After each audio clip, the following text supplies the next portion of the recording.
votes are going. So far, we are finding that Trump is doing better with the election day voters than he did with the pre-election voters.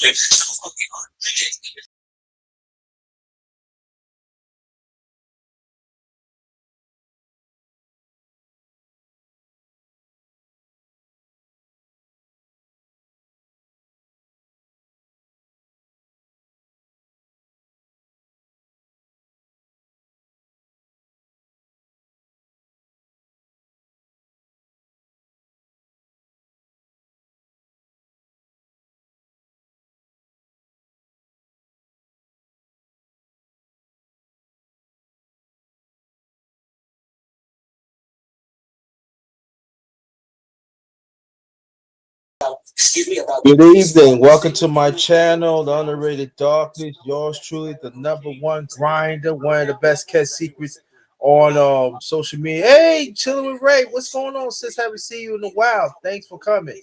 Alice Haran Jr. What's good, my LDBC brother? It's election night 2024. And I'm going to put the link in the chat. I'm going to put the link in the chat.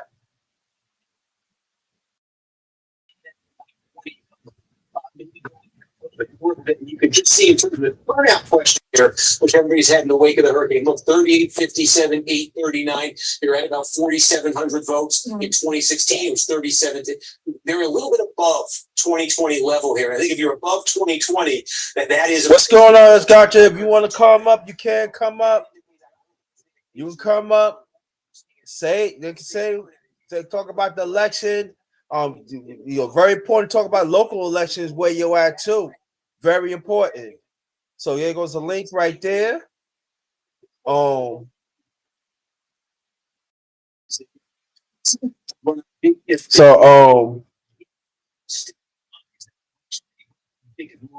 So is this vote going to come down for Democrats? Let's see as that comes in. They want to be hitting, a number north of what Biden did. The other county that's just about complete is my underrated one family. Thank you throughout the years. Let's keep on fighting for the truth. Thank y'all so much. Shout out to the Miss. Hold on, S. God, to stay right there. Also, shout out to No Duck Zone, Clarence McLean and his wife Tiffany. Shout out to y'all. Shout out to hashtag TWT family, brother G5, his significant one, sister Quee. You check them out. You might see some LDBC and hashtag TWT up in this piece. You never know. And also shout out to the mighty LDBC that stands for Lions Den Box Community, also Box Community. Shout out to my brother 7A Sports, better known as General. He the one created with other brothers years ago, and I've been rolling with them ever since. LDBC all day, Alice Haran Jr. That's what LDBC, brother. Now we're gonna bring my brother underrated, my part of the fan for a minute, and my brother S. Gotcha. What's good, fam? Good evening, brother. How you doing, man? I'm all right. I'm just, me. You know how big bro doing. I grind. So me too. And like I said, I just can't wait until this whole election thing is over, and we can get right back to our normal lives. And from what I'm seeing from right now, Trump already won 17 states, and he's already at 77 electoral votes. So basically, he just needs what? well, 6 minutes ago, and then he wins it. And like I said, we all know that he was gonna win because, like I said, a lot of people don't. No. Because the world, to be honest, though, the world is just not ready for a woman president. And Kamala Harris, and she's just, I've been saying that she's just not fit. She's just not fit. But you know what, bro? I'ma say this though, and I want people to understand it. It's just that there are some people who not look like us. They like things for what it is. And I know that it's gonna be, it's gonna be like, but that's a conversation if it holds up, because there are still some states. They're closing the polls within a few minutes. There's some they like things what it is, and some of them do not look like us, and we have to talk about it. We had to talk about it, no matter why it sounds. And that's the way Well, because when you look at it, No, go ahead. So speak up, bro. Okay, go ahead. Yeah. I'm sorry. I'm far away from the mic. I'm just washing my hands. Yeah, sorry about that. I was far No away problem. from the mic. I was washing my hands, brother. And yeah, man. Like I said, man. At the end of the day, though, I say this plenty of times. I'm neither Trump or a Kamala Harris supporter because at the end of the day, my issue is the black issue. You know, that's the first thing. That's the first thing that I worry about the most. You know, Hold that thought, bro. Hold that thought. Maryland, Kamala Harris has won Maryland. She had won District of Columbia too. Also, she was Delaware, and the Senate leaned by 11. The Senate leaned by 11, 44, 33, but that's still early. Kamala Harris got Massachusetts. Oh, I seen that one. Yeah, okay. She got Michigan. Yeah. Kamala Harris leaving Michigan. That's one of the swing states. She got New York, but they said New York. But they said that New York is still counting, so they still said that. Oh, you got New York. We always go blue. Oh, I think she got Illinois. She's about to get Pennsylvania. Yeah, Pennsylvania says, well, yeah, still got to count that one, but Ohio got still got it. Ohio's a swing state too.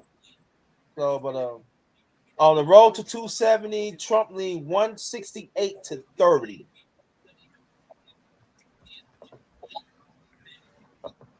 Yeah, that's what which one are you looking at? Which one are you looking at? I'm looking at CSNBC.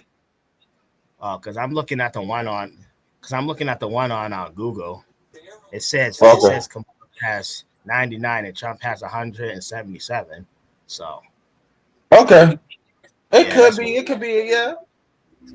So I don't know which one is the accurate one. So I don't know. I really don't know because I've been looking and I'm looking at row 270. That's 168-30. I'm not saying yours ain't right, but like you said, it's different. I'm just saying that we would. I think with all the states polls closed, we should have a more accurate count. Well, they said that they said they should have everything counted by 1:00. I hope so. Well, it doesn't look good for them. House at this hour, 93-54. That's good. Yeah, look.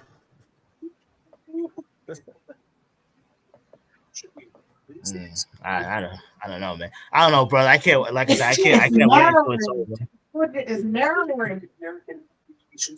Oh, Georgia is narrowing. DS3 was good. Yeah, look like that. You want to come up, brother? You can come up. Speak your piece. Yeah.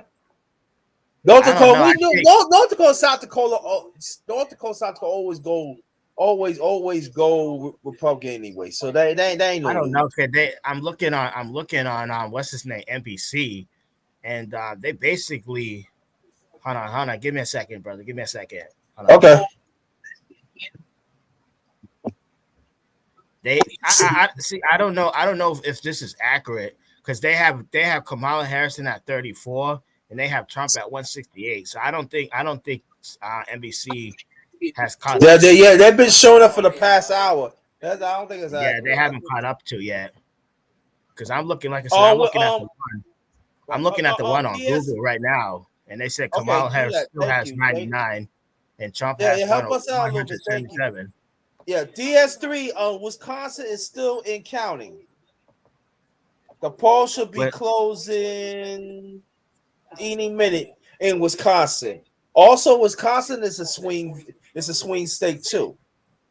From what I'm looking at it right now, I'm looking at Wisconsin right now. Trump has 60% of the votes, so he might take Wisconsin. Oh. Looks like an enormous Democratic win. In numbers it is, it may not be enormous enough. The Democrats don't want any slippage there. So we'll be paying close attention to that one too, Rachel, as we get more from Georgia. But if the Democrats take Georgia, Georgia got 2 seats in the Senate. You said Georgia? Yeah. I'm just saying if. Well, because Kamala right now Harris I'm looking right now. Right. Trump has Kamala Harris won Rhode Island. Mississippi. Oh, God. Well, Mississippi right anyway. Oh God, dude. We got Louisiana too. God damn. well, because let's say going back to Georgia, right? Since she was talking about that. House. Delaware got the House. Yeah, got the House. So Delaware got they send somebody to the House. Okay. Open seat. Oh yeah, projected winner. Okay. That's a big win for Delaware. They got somebody in the seat. Last time they had somebody red. That's good. Good. Black women. Yeah. And she has just won the seat. Yeah. If you look at the South is really going to the Republican. Did you vote, brother? Yep. You did? Ain't what you think of. I can say that much. I was in bed. That was my vote. Ain't what it ain't. I put it like this. Ain't what people think it is. I could tell you that. And I'm very secure in my vote. Nah, I voted for my bad. I made the right decision. Yo, what's going on, BC? If you want to, you can come up, brother. You can come up. Let me put the link in. Shout out to brother BC. He did his due diligence, get the vote out and everything. And despite how some people feel about it and everything, at least he's out there serving our community, no matter how we feel about it. So salute to the brother right there. Salute to you. You know. They say salute. Talking with CER. What's going on, family? Man, the link right there. Talking. Let's go. Salute to you, bro. Peace to you and your family. Peace to everyone in the chat and your families. Thanks for coming. Hit the like button. Hit the like button, y'all. Hit the like button. So there's a lot of people have talked about in the Mid East Israel fighting against Hamas and stuff. And I'm thinking about doing a live about that, but I don't know. Yeah, they're not accurate. This the one I'm watching, they're not accurate at all.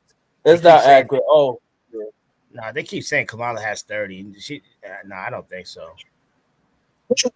That's all I'll say. Like I said, Kansas. Oh, now Kansas is usually go red. She might squeeze. She might squeeze. We're out, yeah. Yeah, Harris might squeeze Kansas now. I'm looking on ABC too. ABC still says Harris got 34, Trump got 160, 162. They're not accurate. These things are not accurate. It's not. I don't think. Cause the next poll close in Louisiana. Steve Patterson. Steve, what are you seeing there? Yeah, two things that are polarized right now, Rachel, in Nevada. One is ridiculously modified. Two is deciphering the nonpartisan vote. We can do the report thing. We'll take you to one of those lines. Take a look here. This is the Washoe explanation. It's basically it says that. The clerk's office, the registrar of voters. No, it's too early, Brian. Don't give up. It's too early. It's too early. Oh, I put my name in there. Hold on, yo. I got hold on.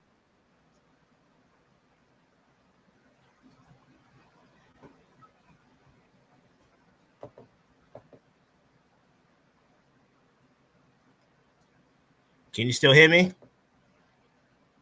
I'm still here. Oh, okay. You mute yourself, man. You mute yourself. Yeah, no, I was talking to Sweetie, so I told her. Yeah, so I'm looking on what's his name? The African Dispatches News channel. Shout out to Phil Scott. Basically, it says, hold on. All right, so it says, it's not accurate. It's not accurate at all. So it says that Harris has 95, and now it says Trump has 210. So which one is the accurate one? We don't know yet. I think like you said, we have to wait till probably 1 o'clock, 1 or 2 o'clock in the morning. They just want to make up stuff, but that's what I'm saying. That all I can say is go to the states that already closed their polls, and that's the best. That's the best I could do. Best we could do. Well, okay, it says that Kamala's gonna take Missouri. She's gonna take Iowa. She's gonna take Kansas. Yeah, Connecticut won by Harris got Connecticut, definitely. And she's gonna probably take New Mexico. We have to see. New Mexico. That's what they said. And I'm looking at the map. And the other states that are still in gray is Montana. We won't get their votes until at 10 o'clock. That's what I'm reading. Right, exactly. Right. Iowa to 11 o'clock. And let me state this, y'all. Some of the polls they're not going to close on time because while I'm watching on TV, it's still long lines. So it's going to be some of them states, them polls they say they're going to close at 10. They're not going to close at 10 o'clock. Some of the polls is going to New York. Kamala Harris got New York. Well, I already know about hometown. Yeah, she already did. Well, my hometown is Massachusetts, so. And then Kamala Harris got that. Yeah, it looks like a lot of people did not vote in Massachusetts though, because from the way it looks like 400,000 people voted in Massachusetts. Yeah. Hold on, though. In Pennsylvania, too close to call. Harris got 56%, and to Trump 43.1%. But they said it's too close to call. Now they talking about different counties. I don't know, bro. I can't wait till this shit's over, man. I tell you one day, I'm gonna see you fucking drink. You want to see me drink, yo? You might see me drinking an hour. What's that? Drinking? I'm that serious. I'm that serious. I make me and Sweetie some drink. But I tell you like this, man. Crazy as hell. I ain't drinking for none of them. Yo, DS3, he said, I don't care anymore either. It's the fall of the Babylon anyway. Well, he ain't lying about that part. Like I said, at the end of the day, both candidates. Text, let them know. Y'all know that. They ain't let me know. Like I said, both candidates are trash, though. They both trash. Looking more like this, or even to be honest, like I said, America is just not ready for a woman president yet. Big substantial county people saying that, but I say this though. I gotta say this though. It's just white people like things what they are. I hear what you're saying, bro, but I'm a firm believer in that. There are some white people like things what it is. 99 to 178. What are we voting here? A lot of this you can just see here. You see Joe Biden this thing narrowly at 2020. Okay, cool. This was a flip. Again, this is the question. Starts to get tallied. I'm putting my glass. Get back to that number and beyond it. Can he flip this county? These are potentially bellwethers in Pennsylvania. By the way, Wisconsin You know, we started to get some results here out Wait, of how the fuck did Trump win Nebraska? Oh, doesn't look good. Wisconsin, Trump got. Wait, so let me ask you a question. Let me ask you a question. So Yes, bro. So how did Trump win Nebraska if he only had 46%? Nebraska ain't nobody live in Nebraska. No, but fields out there in colleges. I don't know, but they had Kamala at 52%. So shouldn't she took Nebraska? I don't know. But like I said, yeah, but one 2020. Well, Brian, you already know what's gonna happen when Kamala Harrison lose the election. The first thing they're gonna blame is black men. Get ready, it's gonna happen. No, you know they cannot do that. I would do a lot about that, and I'm just letting you know right now. If I do a lot, I'm saying it first right here. If that happens right there, I expect panel participation. Watch. Obama's gonna be the first one. He's I'm disappointed in you Negroes for not voting for a black woman for president. That had nothing to do with that. Nope. Nope. He can't say that.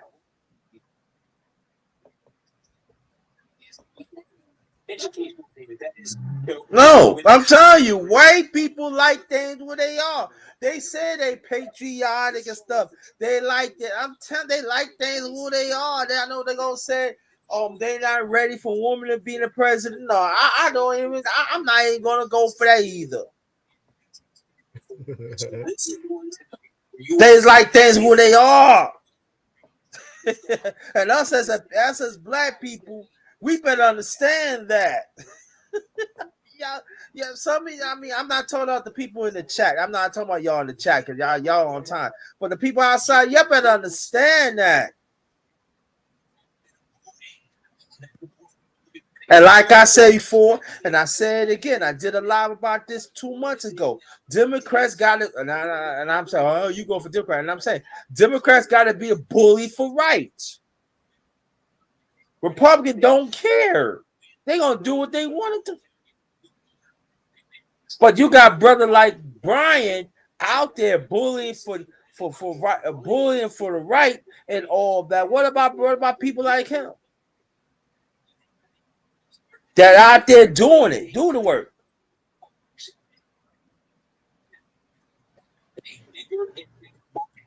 This is where it landed in 2020. It's not just the margin. Biden winning this by more than 50 points. Hey, people got to understand. Y'all got to pay attention of some of these states of counties too. If you went back to the turn of the century, Democrats were winning here by about 50,000 votes. Every 04, 08, 12, 16, 20, it gets bigger and bigger and bigger.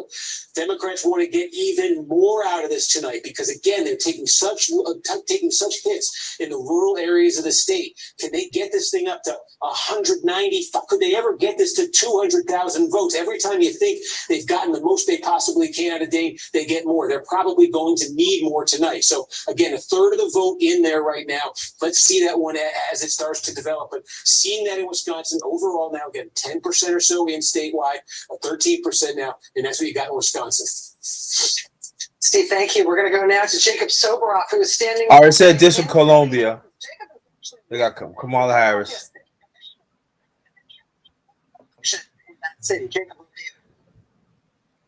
Yeah, that's right, Rachel. This is Seth Bluestein. So there are 3 Philadelphia city commissioners, all of them responsible for administering elections here in the city and county, same jurisdiction, the same populace in Philadelphia. There are 2 Democrats and 1 Republican.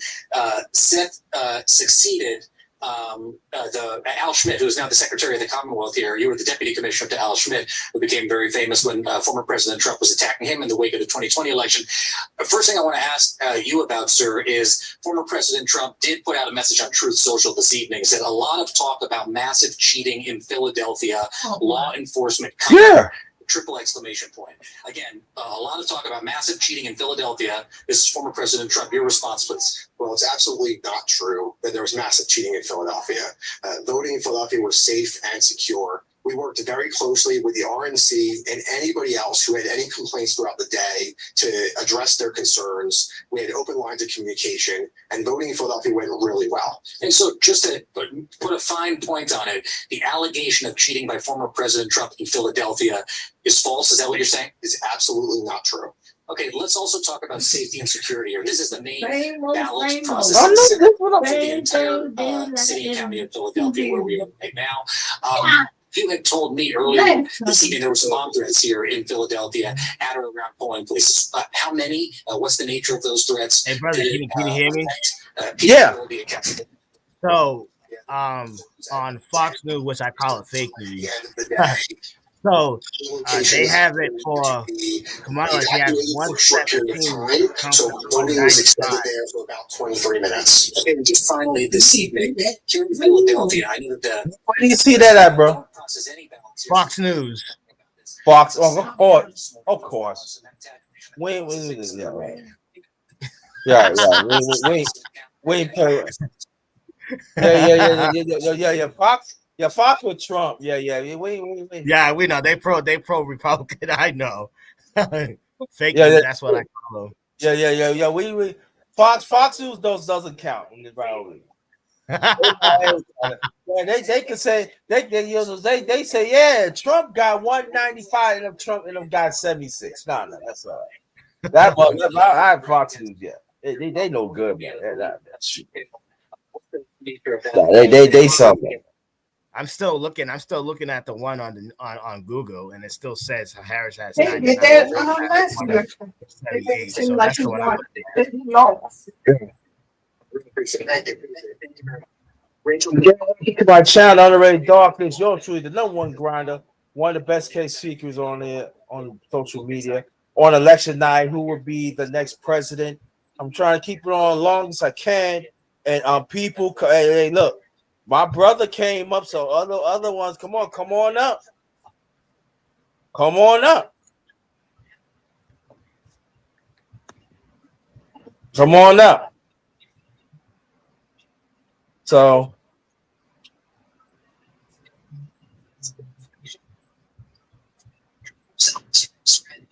Intimidate people out of voting in Pennsylvania. But the way it looks right now, on NBC News projection, Kamala Harris won Illinois.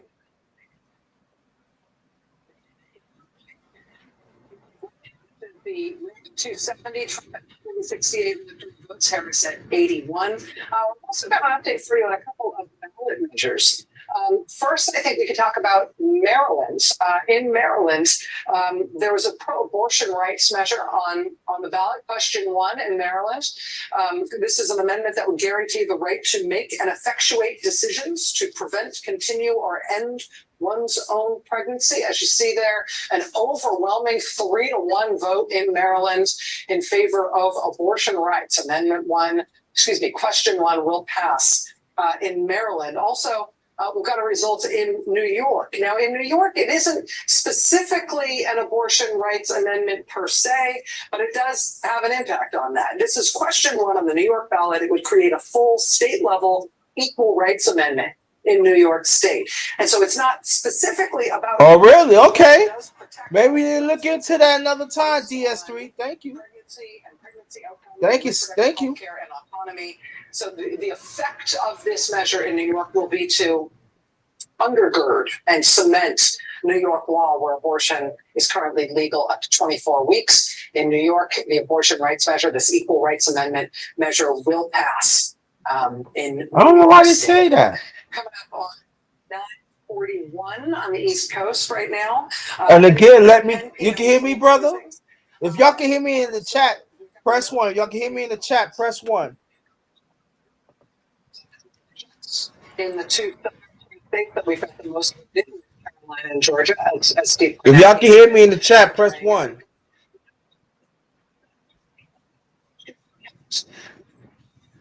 Measure falling short of the 60% threshold. That is Some more ones, please. Hit the like button. Hit the damn like button.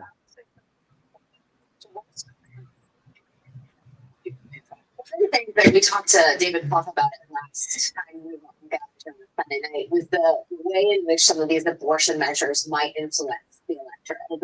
And even though what I think is really interesting, that's something there was some 61% in North Carolina. 51.7% to 47.1%. Next poll closing.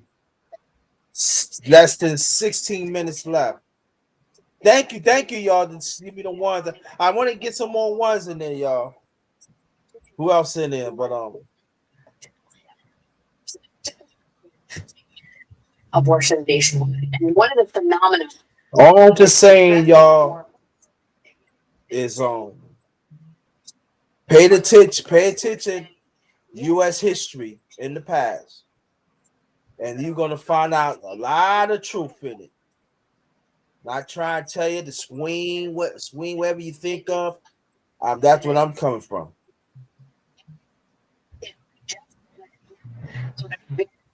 The condition on a federal abortion ban, which, if you dig deep, is an action that. There are some people say, "Oh, I believe in God. Yeah, I believe in God." They don't believe. Some don't believe in God.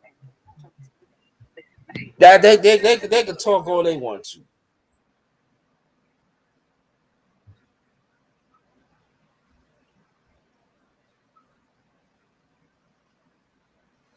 Saying mostly tonight you're going to hear about certain issues, talk about abortion and other stuff. There's going to be quite a few. I hope they talk about economy. Hope they talk about health. Hope they talk. They're going to talk about immigration too. So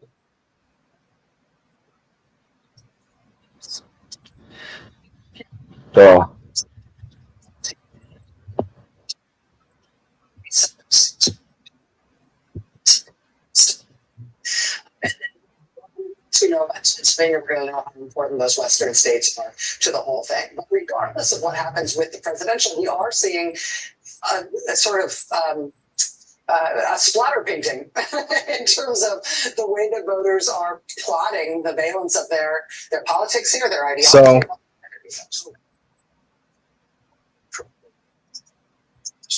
Phrase. It's not an issue about abortion. It's not an issue. It's not an issue, which is exactly the feeling Donald Trump has tried to get across. So come on in. Have somebody to come through. Have somebody to come through. Let's get on the panel. Let's talk. Let's get them likes up, yo. Let's get them likes up. Pass the word out that the No One Grind is on. If you want to donate, it's flash right there. It'd be much more appreciated if you can. Hey, it's free to hit the like. It's free to share it out. It's free. You got 7 likes right now. Huh? You got 7 likes right now. Okay, that's great. Let's get it up. Well, I see on my other phone 8. Okay. Well, that's good. Let's get it up, y'all. Get it up more. Come on in.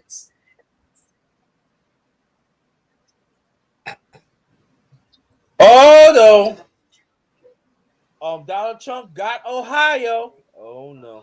That was a swing state. Ohio was a swing state, yes. 185 to 80. Well, we're not gonna pay attention to that. So what does it says on your end?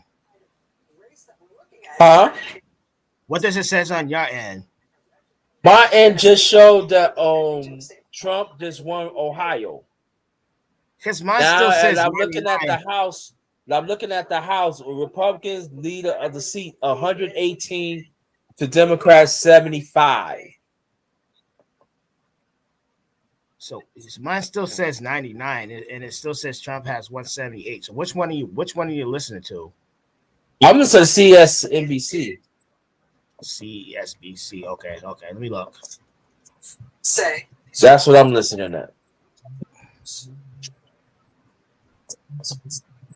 No, they're not live. CBS is not live. Michigan. Okay. She gets 270, she wins the presidency. And so when we're talking about this being a tight race, it isn't just a tight race in each of these individual swing states. It's a tight race. It's a tight race. It's a tight race. Even once we start to get first swing state calls, none of which have been called. And that's the old-fashioned way. Like, I mean, before Georgia sort of shocked the world in 2020, the old-fashioned way the Democrats always won was the blue wall. It was that Donald Trump broke and shattered Hold on, y'all. in 2016 that threw everybody's brain.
I don't know which one is accurate. I don't know.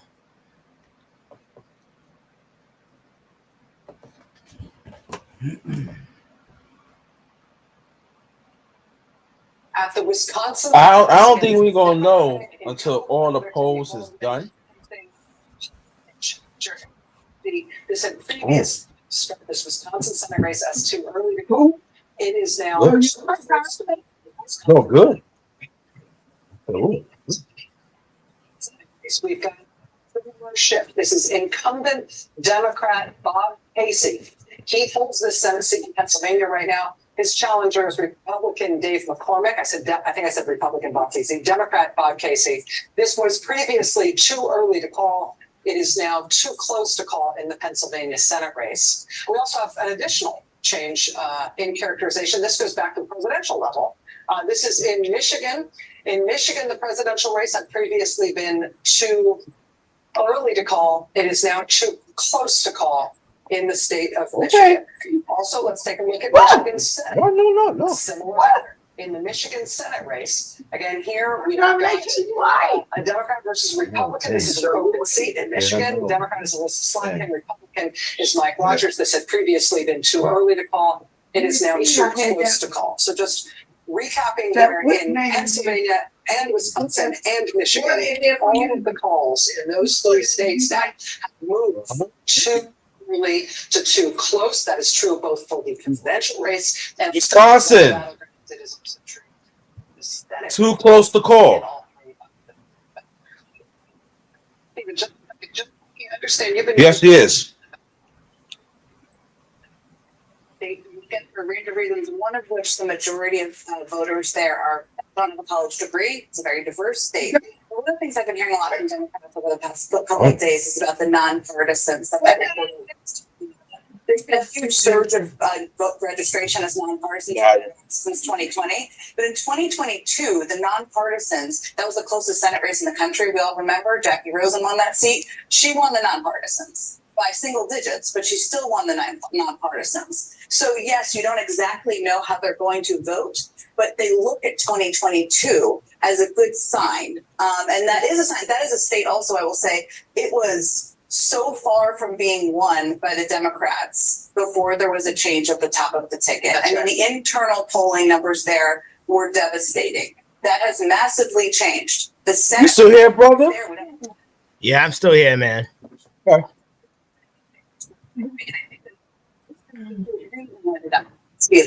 Good about that. 81 and 91. 81 and 91. 191. 81 and 191 was different because 81 and 152. And I'm going. We wish to get an active. In 2 hours. Montana, as we head toward those hearing tonight, a lot of different, Check the winner, Donald Trump.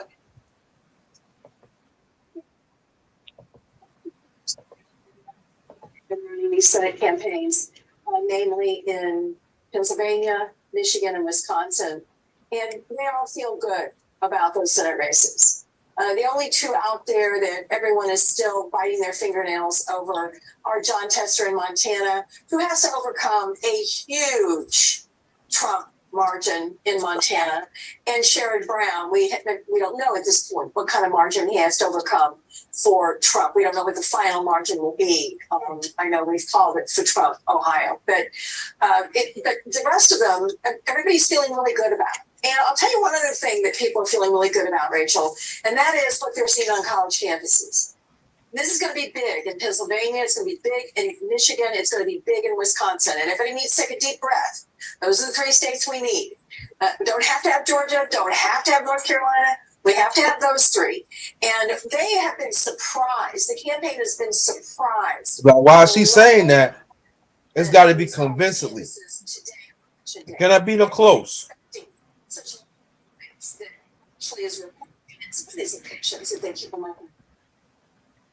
Thank you for that. Much appreciated. It is, of course, like our fate as actors in this Shakespearean drama.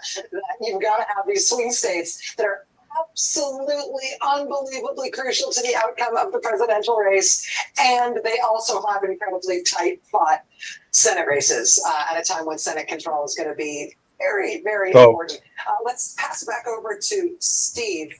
Steve, I see you've got Pennsylvania up there on your board now. What are you watching coming in? Yeah, and again, it's kind of coming What in you watch? incrementally. So a lot of these counties, yeah, as I said, it's this big division on the same day. It's kind of unclear about these counties. We just don't have enough to say. But one county where we're getting real close, and I think it's going to be a very big indicator here. We've talked about this as a county where Scranton is, and now 90% of the vote is in. We were looking at this 2 minutes ago. No. We're saying again, expected Trump There we go on the clock. to into the lead that Harris had. It was at about 6.5, 7 before. Now with 90%, and you can see he's counted a little bit. It's down to 5 points. And remember what we're looking for in Lackawanna County. There's 2 very different ways this has played out in the last 2 elections. In 2016, Donald Trump got close to only about 3. What's going on, nephew? Here, he won the state of Pennsylvania. Welcome. In 2020, Democrats with Joe Biden came in and won this by more than 8 points. Biden won the state. So we were saying at the start of the night, Trump wants this number. Democrats want that number. Right now, it's sitting right in between them. It's sitting at 5. So there's still some same day to come in. Let's see this remaining 10%, what that does to this margin. Again, the same day seems to be favoring Trump. How much is it going to favor Trump? Is it going to bring it down back to this level completely? Is it going to stabilize? But that's the most complete county we have in Pennsylvania right now.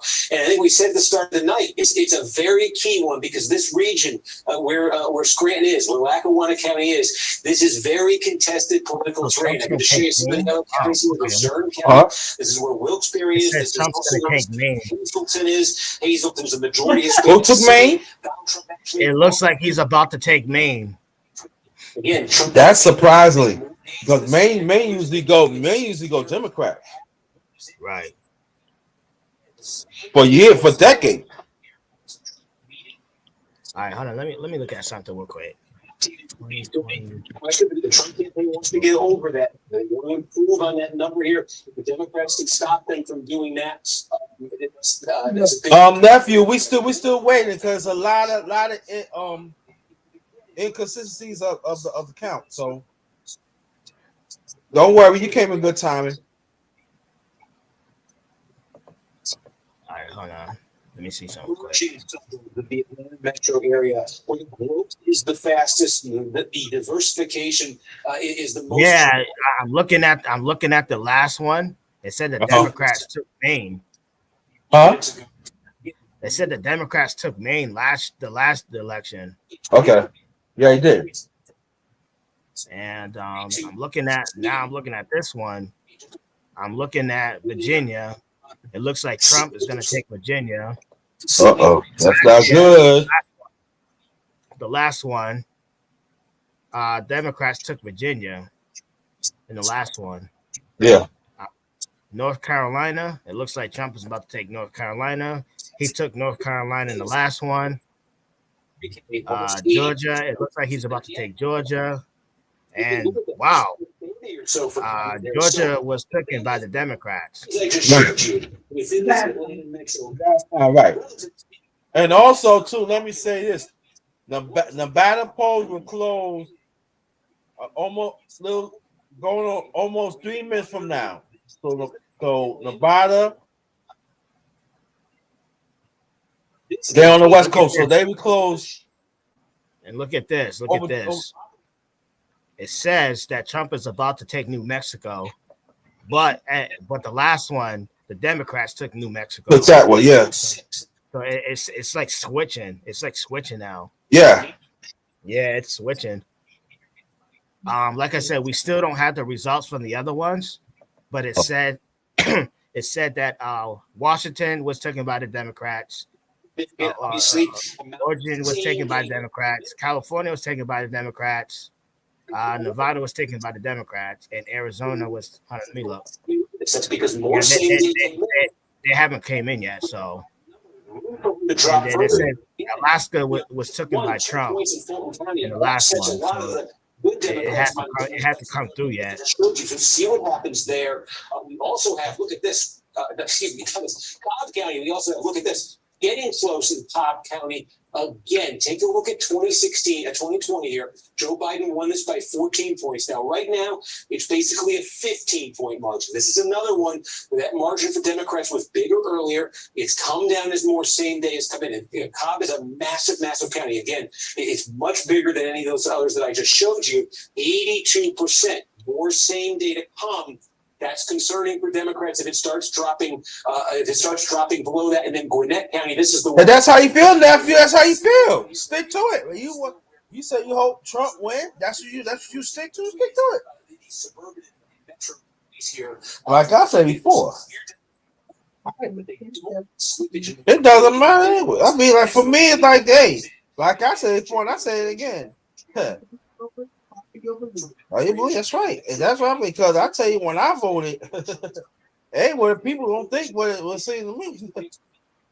I vote wholly different. Wholly different. And like I said, and I say it again, I am very secure in my vote. Will y'all hear me one day? That you know when I voted? I don't know. I probably let you know after the election. Might. And why I did that too. And I'm very secure. Sitting in 3 points, but is that progress enough for Democrats? Fascinating. And so there you go. Closing at 10 p.m. We're just under 10 seconds now until 10 p.m. closings in some very interesting states. Take a look at the presidential race. NBC News projecting in the presidential race in the great state, the swing state of Nevada. It is too early to call. Yeah, Nevada. Yeah, it should be a minute left. Nevada would close the poll. Utah, Donald Trump got projected. Sorry. Yeah, Trump just took He just took Utah right now. Jesus Christ, man. And Georgia. Just 79% in. He took Utah last. He took the Utah in the last one too. So. Oh, Dad, Trump. Yeah, Trump narrowed it down now.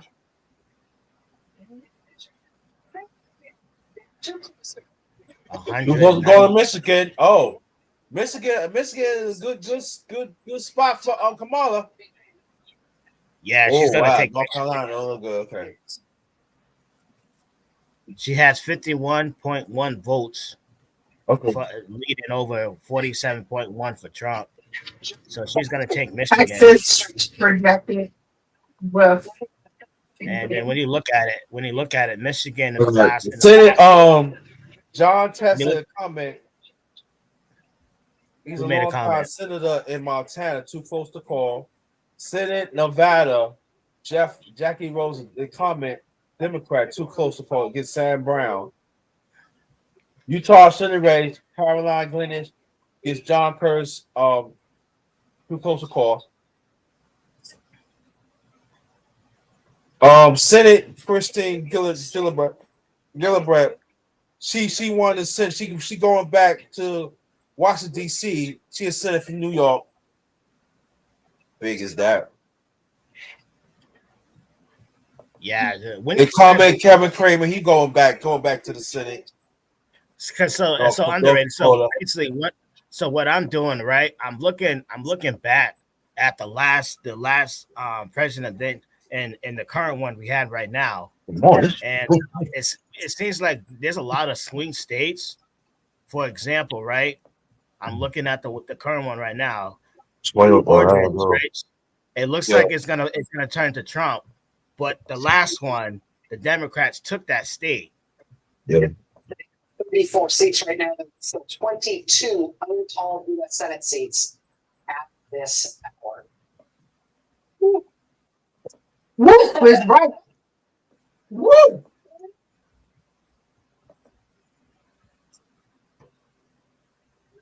So we have to understand that other states in the West, right?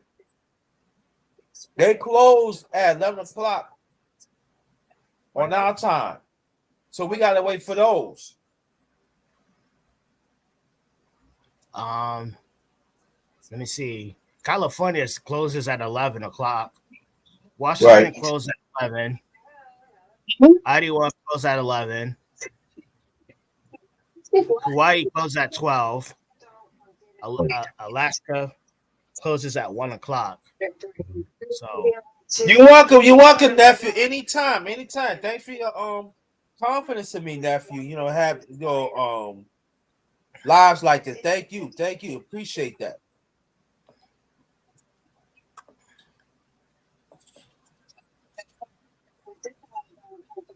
and That really wasn't on the table. We live in an evenly divided country. It creates anxiety, but it also requires patience. And the fact that there were still people waiting in line during the last live shot that Jacob Soboroff did, the fact that there are still people voting in the West means we really do have to do it, Gen Z, because we have to wait for the votes to be counted. Now, what will start to be something we keep an eye on is Donald Trump is against all the votes being counted. At least 4 years ago, that was his public position.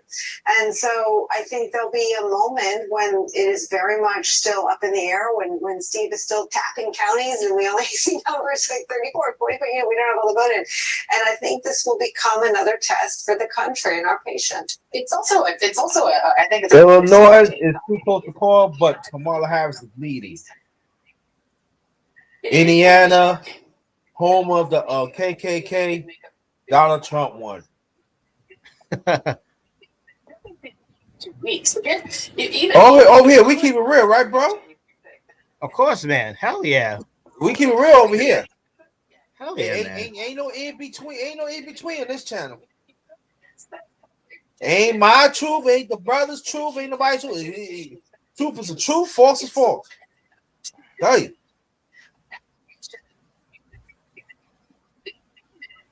Just think about just 2 weeks. What does it say on your end? Looking at Kansas, it said 52.2%. So come on, they just showing it too fast. They taking it off. They keep on showing other stuff that they had shown like almost 2 hours ago. We already know that Donald Trump took Kentucky, Louisiana. Usually, He already took it. Let me tell you, usually Louisiana. I'm talking about the Senate. Louisiana always send people to Senate, but other than that, they always go red. Now they show mainly 54.4% Harris, 43%. Campaign strategy to help Vice President Kamala Harris prevail. And they'd assume that 49% of the country would vote and turn out for him. So we're waiting to see if what they built will work. And To Joy's point, one of the things we've discovered in these last few campaigns, all of these Trump campaigns, is that these two parties do not have the same rules. It's like two football teams where, offside is a 20-yard penalty for you. For this other team. Yep. And so, the idea that if Joe Biden said the wrong word at a certain time or wasn't able to come up with the word he wanted to say at a certain time, the idea that that's worse than all the words. You still there, bro? Donald Trump said. I'm still here, man. No trouble. After he gonna finish, I'm gonna say something to the chat.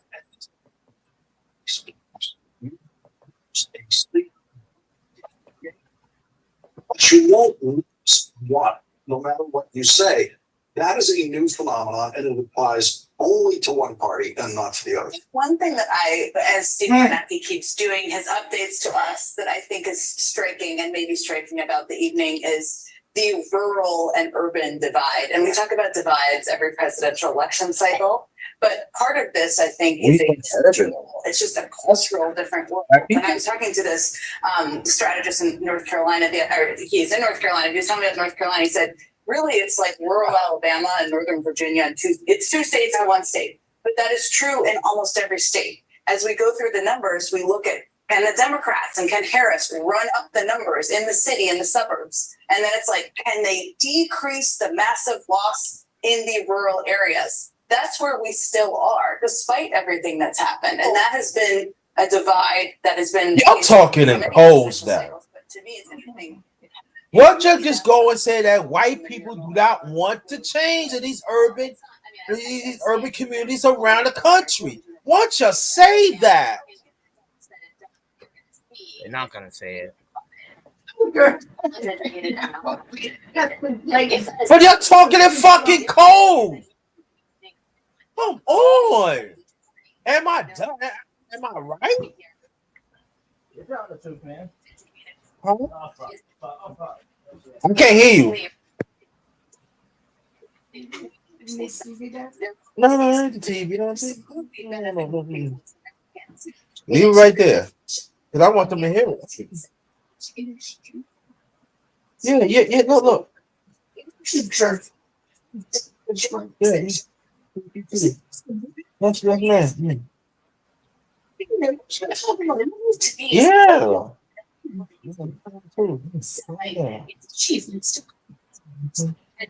Yeah. Oh, sorry. Hold on, y'all. Be back.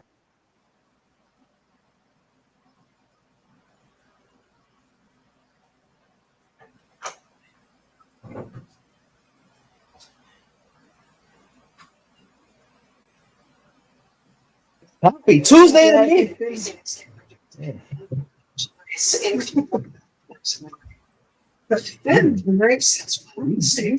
You got show the hand. He's not making it. That's your hand. Hey, look. Yeah, you know more. This sort of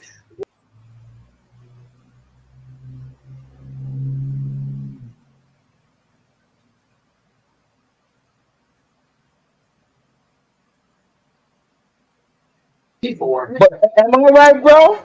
What I said? Hello? Hold on. Stop playing saying black men. So can you hear me? Yeah. I was refilling my water, man. A little bit thirsty. Sorry about that, man. No, you got it. You need some water. I need some water too. Shit. Listen, Listen, I ain't lying, y'all.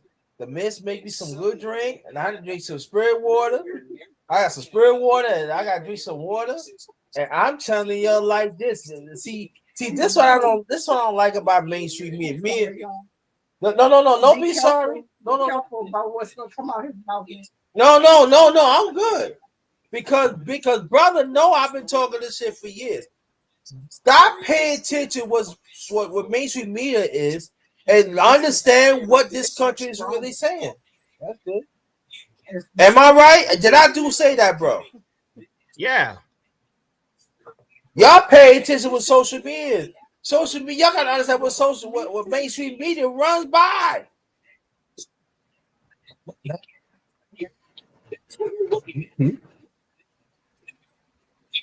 few years is they will count up the same day, but the most went and voted today.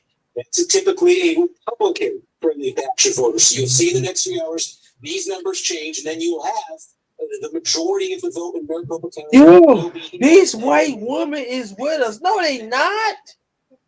These white men with us. No, they not.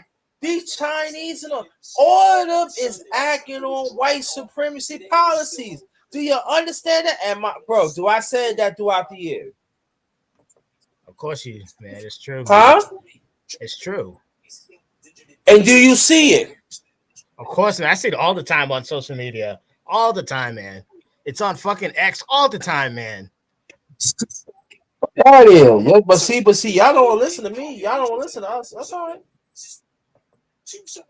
That's why I try And to let stay me away say from this it. though. That's People why I want try to to stay away go from social talk media as about much as Donald Trump. possible, No, man. I'm not gonna say about Kamala Harris. But see, this is the same motherfucker in 1989 talk about Central Park 5. They need to go on death row. And you still got this. I'm talking about black men now. And you still got some same black men say, yo, they still criminal. They shouldn't be out there. Fuck is wrong with y'all?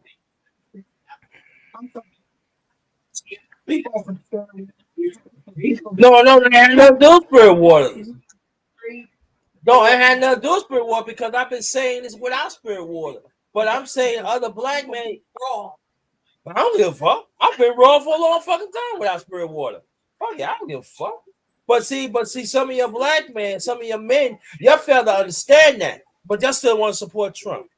Oh, he must be telling the truth back in. But see, at the same time, the 5, they got exonerated.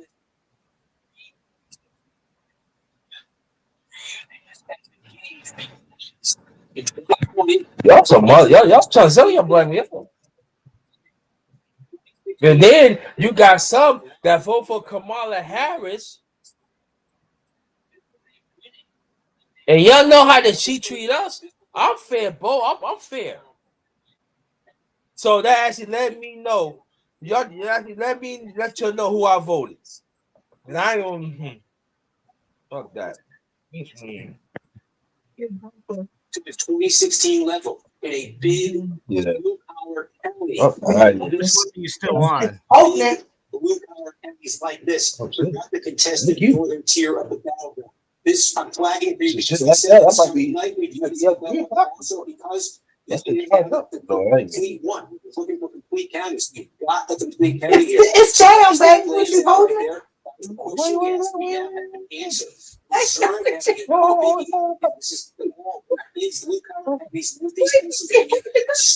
getting that same election day coming up. I was walking. Hold on, y'all. I gotta get this out. Look at all these damn white supremacies, these fucking Trump supporters sitting up there smiling.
what I'm saying is this, y'all, that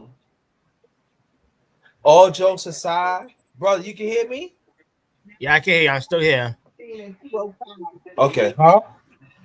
17 actual votes for Harris and 205 for Trump.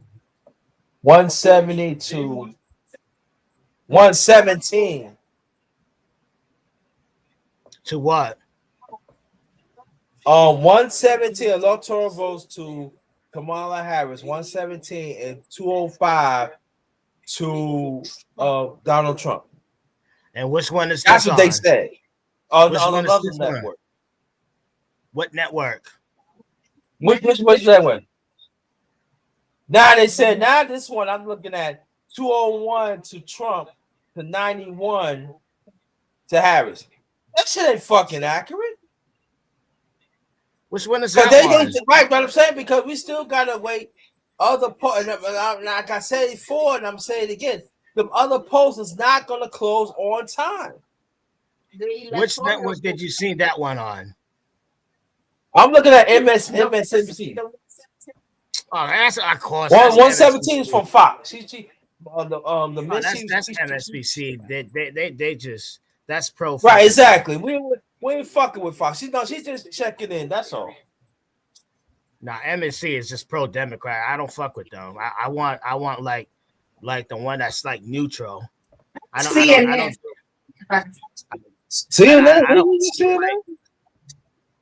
I don't Tell like you one fucking thing. I'm gonna say one channels, thing. man. Despite I don't like CNN commentary of different stuff, even elections. Usually they accurate.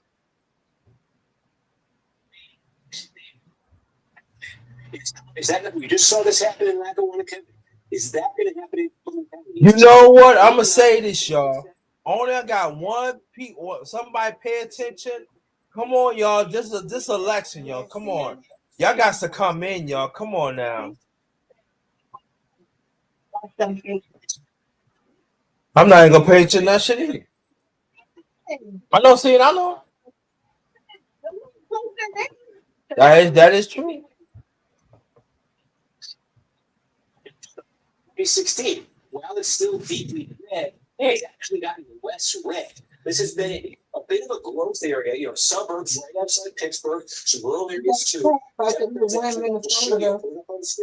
In Minnesota? In 2016, only 30.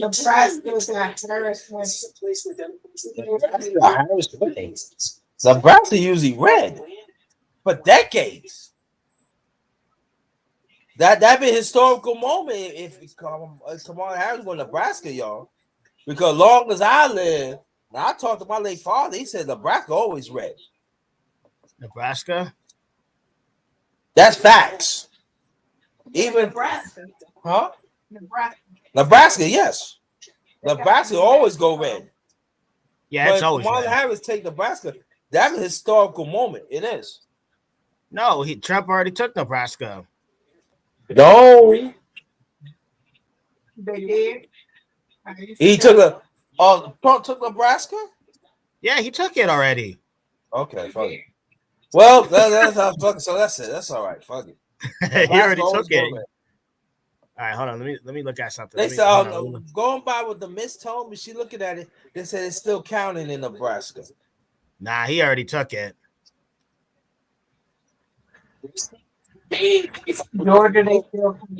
Georgia's still counting, as we already know. And next poll closing, they did not let us know what state it is. Next poll closing be 33 minutes from now. Nebraska took they took that in the last election too. Republicans took that in the last election too.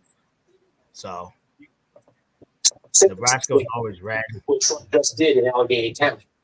Lackawanna County, excuse me. All right, Steve, we'll be back with you. We've got a few projections that we've got to catch up with. There is a projection to make NBC News now projects there's a presidential contest in Battleground. It's projected. Iowa Donald Trump got Iowa. Donald Trump got Iowa. I don't know. That's what I'm saying. Let's wait for 2 or 3 hours. That is definite. Angela Allen Brooks. God damn, y'all some stupid motherfuckers in Texas. The way how he talks about your own people and minorities, and y'all still vote these motherfuckers.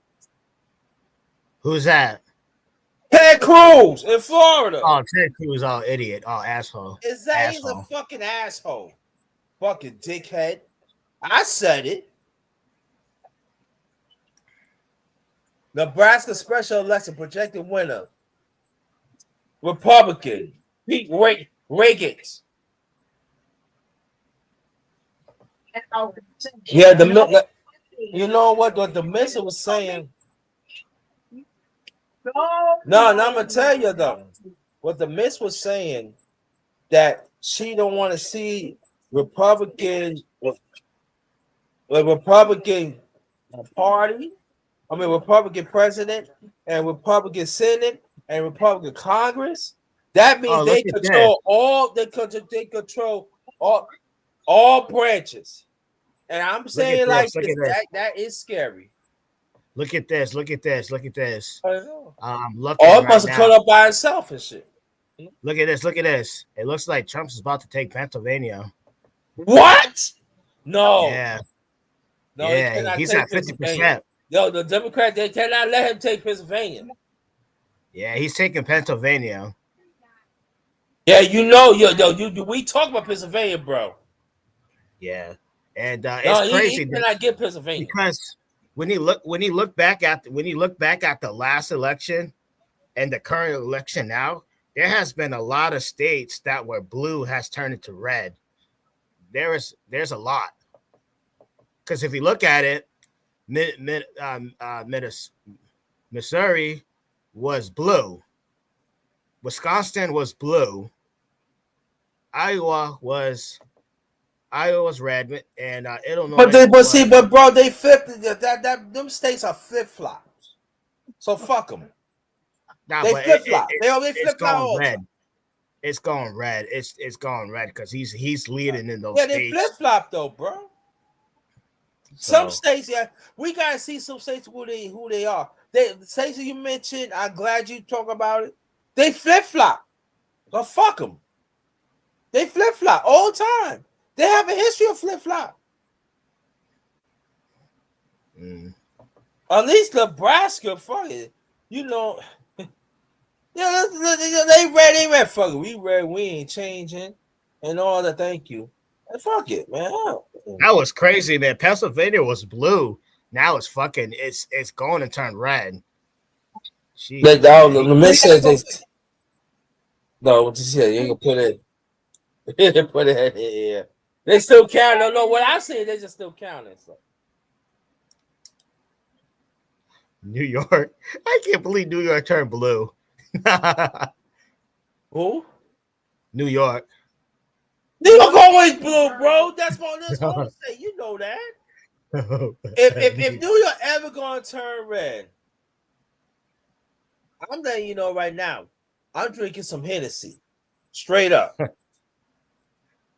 I'm letting you know right now. So I'm saying that if y'all want to drink some Hennessy, send me some Cash App or send me a bottle. I would be on here face to face. I drink some Hennessy straight up. Let's see. They said that Kamala's gonna she's gonna take New Mexico and she's gonna take Arizona. Those are Democrats. No, can I get Arizona? Because Arizona is a swing state. Arizona's been a swing state for years. Yeah, those are Democrat states. What? Arizona always go red. No, it was blue. It was blue. It was blue. No. First time, how many years Arizona turned blue? For how many years after that? Said that it flipped. Years. They said it flipped the last election. It said it flipped. That's what I'm saying, bro. Long as I live in this earth, Arizona always went red. Except last year. And that's like 50-something years. Skin of the chin. They did Beely. Turn blue. Beely. 2020 turn blue.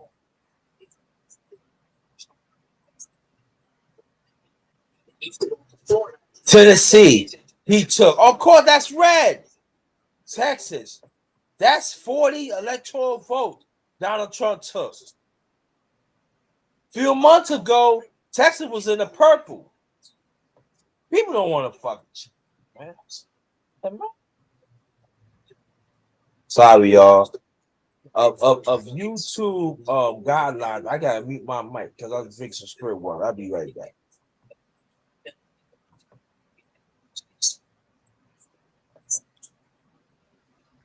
Jordan, you can't say that.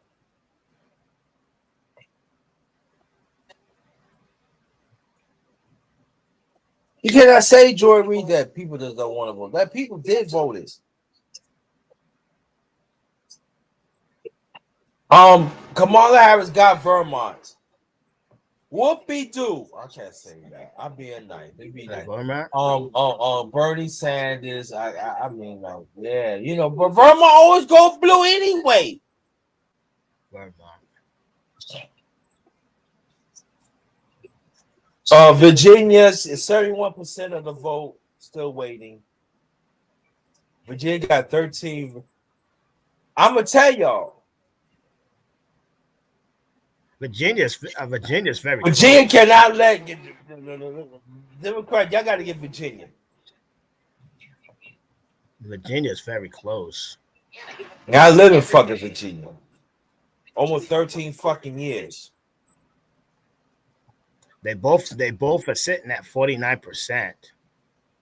Kamala has a 4% lead, so she's at 49.4. Trump is at 49%. Oh yeah, they just showed. They're very close. They just showed Wisconsin. Wyoming. Wyoming. Donald Trump got not 3 electoral votes. He got mostly the. These people don't care. They never be around black people. South Dakota, North Dakota, and stuff like that. They never be around black people. So they're gonna vote white and red.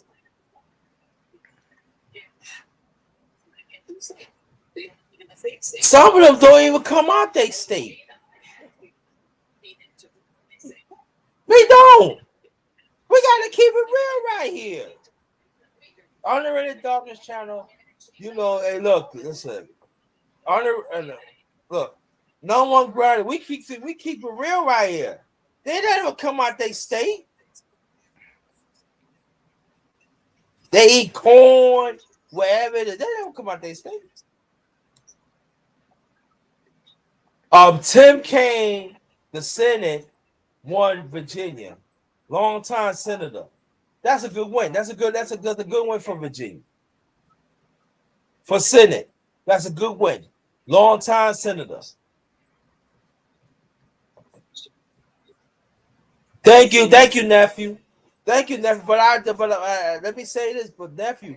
But I respect what you stand for. But I appreciate the compliment.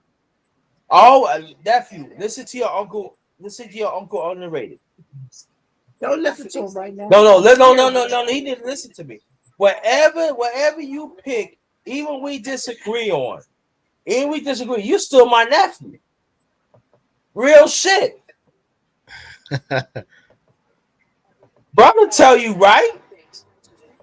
Yo, bro, how many times we had discussions about Trump and the Democrat? And you still my brother, right? Right? Absolutely, man. And you still consider me, yo, you my big bro. Sometimes, of course, yeah. You my even big though, bro.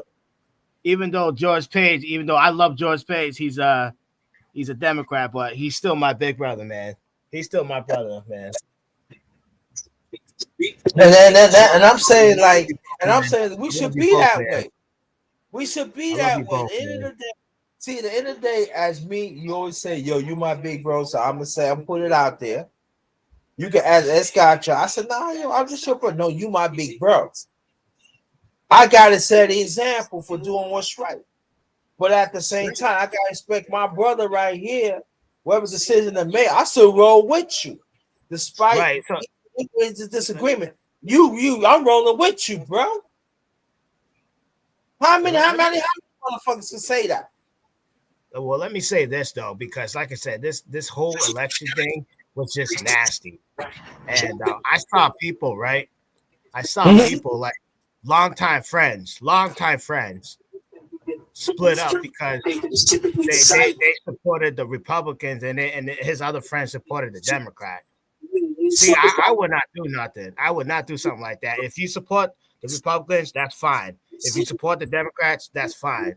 But at the end of the day, though, you're still my brother, and I always will love you. That's what the same thing. I love George Page. He's a Democrat. He gets on my nerves, but he's still my brother, man. I love that man. Right, but I'm saying that, but at the same time, let's put some respect on it. If you do your if you educate yourself to check out what candidates, who you want to vote for, and then you go by their record and then match by what you have interest on, I don't have no problem with it. Even I disagree. I don't, because you did the diligence to do the work. But you got a lot of clowns out here. Oh, I'm going for this one because I like the way they sound. You know how stupid you sound? You sound like a wind up toy in the motherfucking box. You're ready to pop the fuck out. Mm-hmm. You know what I'm saying, bro? Yeah, I understand. And that's how I have a problem with. At the end of the day, like I said, at the end of the day, you go ahead and vote for whoever you want to vote First for. of all, yeah, no, listen, I'll tell you like this. I'll put it out right now. Because you know what? Because I'm the one grinder. I can do shit like that. And I stand on my shit. I vote independent. Yes, I did. Because I like what Cornel West has saying. I did my due diligence. Still in Georgia, this is a very, very big hit here. But if you just play this out, and what? Trump gets North Carolina. Okay, there's no other surprises outside of that. We saw Iowa. That was one of the potential surprises people were thinking about. With those two states, Trump would move probably to 251 expected. Oh shit! But they were saying that if Trump gets Georgia and North Carolina, he gonna reach up to 251. If he said if. Well, he's leading right now in Georgia. What was the other one you said? If he what he was saying, if he gets Georgia and North Carolina, that's 251. 251, well, 170. That's 19, right? Oh, wait, right? Wait, hold on. Let me do the math. Here you said. So you need 270 to win the presidency, right? Right. So if he gets that, so that's 32 electoral votes. Popular vote, right? I'm sorry, popular vote. Popular vote, right? Electoral votes. Electoral vote, right? Yeah. That shit that kind of fucking happen. So that means that Harris got to run. She got to run the line. She got to steal Georgia or she has to steal them both. She has to steal them both at least to stay in the race. She got to. Because if he takes both of them, we can pretty much say that it's over. It's done. Yeah, it's completely over if he takes both of them. It's completely over because I'm looking right now. He's leading in Pennsylvania too. So if he takes Pennsylvania, he can't get Carolina and Georgia, he can't get Pennsylvania. Maybe I'm saying, like, think about it. If he get Georgia, right, and what's the other state? Hold on, let me look. North Carolina, North and Pennsylvania. Carolina, and he get fucking Georgia. It's a fucking rid out. Yeah, He can it's just a wrap. coast. Yeah, it's pretty much a wrap. It's a wrap. Only way for Harris. Only But way for her. Pennsylvania, that's what I'm saying. Only way for her to stay in there, she has to He win gonna those 3 lose it. states. And He right lose a now, couple. He right lose now, a, Trump is leading. or He's leading in those 3 lose a states. couple of Pennsylvania. The Democrats gotta get Pennsylvania. Yeah, Pennsylvania last year was a swing state. It switched.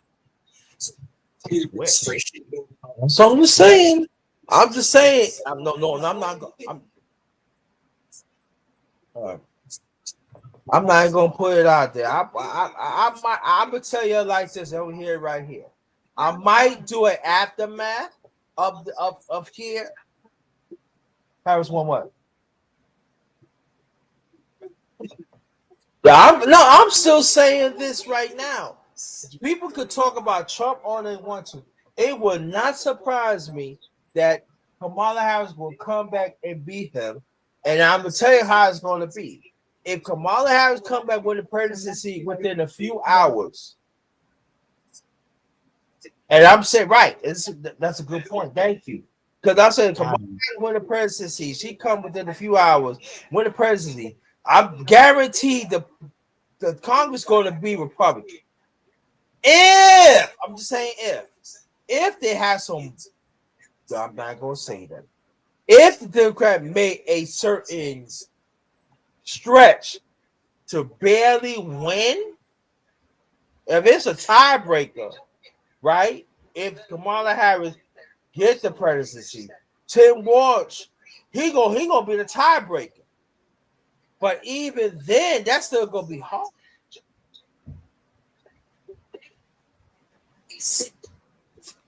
Nah, I think this shit's a wrap. All right, county officials report a 3-hour voting line in Nevada. So Nevada, yeah, so everybody votes. So that means that this gonna go into the tomorrow.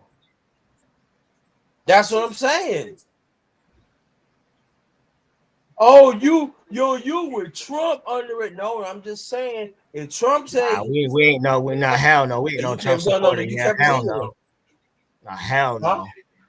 Hell no, we ain't no fucking Trump supporter here. Fuck Kamala Harrison too. Like I said, they're both trash. All right, at least you could say it. How many people gonna say it? A lot of people don't want to say it, but I'm not scared to say it. I'm not scared to say it. And let me say this though, that despite I travel, bro. I talk to some black men. There's a lot, quite a few black men. It's not voting for Kamala Harris or a Trump. They vote independent, and I know. And I know mainstream media. I know you hear me right now. Why y'all don't want to report that shit?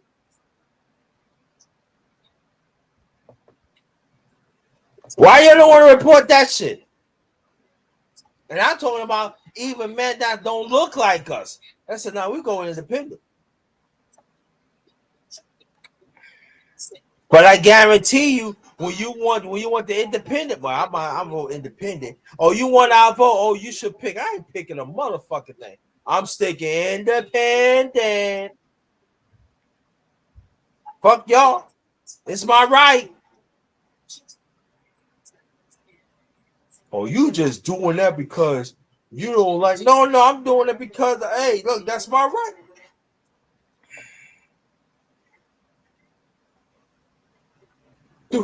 Excuse me. Do I think that is independent is going to be a president one day?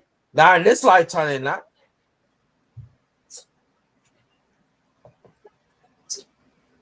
Because America is fickle-minded. They are. We talk about that, right, bro? Mm-hmm. We talk about how fickle-minded America is. And that's that. And again, mainstream media. Are you willing to talk about it? I know you hear us, but you're not. Because y'all like to eat them evil chicken dinners and them turkey dinners. You like to mingle because you get your weight up. But we know who you are.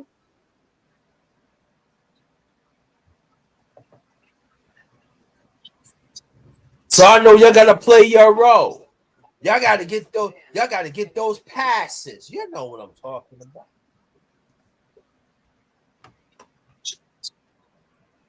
Keep places open. Because those places have to be cleared out. There's always. I'm watching the one on Associate Press. The Harris campaign rally. They so quiet over there. So what? They have the two rallies by the side, and it's kind of quiet on the Harris side. On both sides? On both sides, but it's mostly quiet on the Harris side. Of course. Look at that tall road. Yeah, because like I said, they got they still got Pennsylvania. They still got Pennsylvania counting. So I'm gonna tell you. I'm gonna say this. Like I said, if Trump takes Pennsylvania, it's pretty much a wrap, man. It's pretty much a wrap. Yeah, it's pretty much a wrap. Democrats got to get Pennsylvania. So I just got the update from the Associate Press. So now it says that Kamala Harris is at 112, Trump is at 210. So basically, Trump just needs 60 more electoral votes just to win it. So that means he don't. If you think about it, tell him if I'm right or wrong. He don't really need. I mean, if it holds up, I'm saying if it holds up, that is legit. He don't really need a sweet steak to win. So let me do this. So basically, I just added up on my phone, right? So if he takes, because it says he had 210, so if he takes Georgia, and he takes North Carolina, and he takes Pennsylvania, right? It's done. And that's already 261 right there. That's done. It's pretty much over. It's done. Much over. Do you know what that means? That means that if it's like that, that means Kamala Harris, all them states that is left, it's got to be convincingly. Arizona. That's why it's so important that she got to get Pennsylvania. To at least stay into it. At least stay in. At least have a chance. At least have a chance. You know what I mean? At least have a chance. See, over here, y'all, we talk educational shit. We break shit down over here. And I don't understand the people outside. Y'all don't want to come over here and enjoy this conversation. I don't understand y'all. It's all right. But you're right. It's all right, bro. Yeah, I love you, George Page, but it's okay, brother. It's okay. You know, it's okay, brother. I know you don't want that Trump to win, but I told you, brother, it's bound to happen. He's gonna be president. I've been saying this for a while now.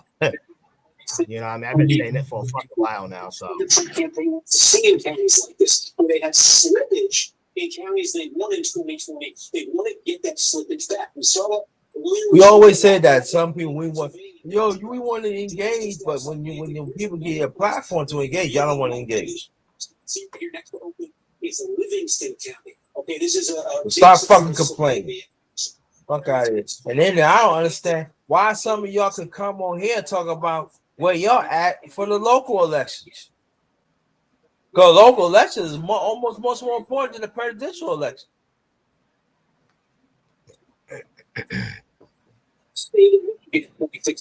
Winning here by about just under 30. Oh shit, man. Margin tonight is looking more so far like 2016 than it is 20. But I support this country. I support this country. See this here, seen this in other areas of the battleground. Pennsylvania, we had some more that just came in, almost completely here. You can take you through them. Let me tell you, in Pennsylvania, there are some counties that Kamala Harris is not winning. Hispanic. Hispanic. Oh, Hispanic. Oh, Hispanic. They always go Republican.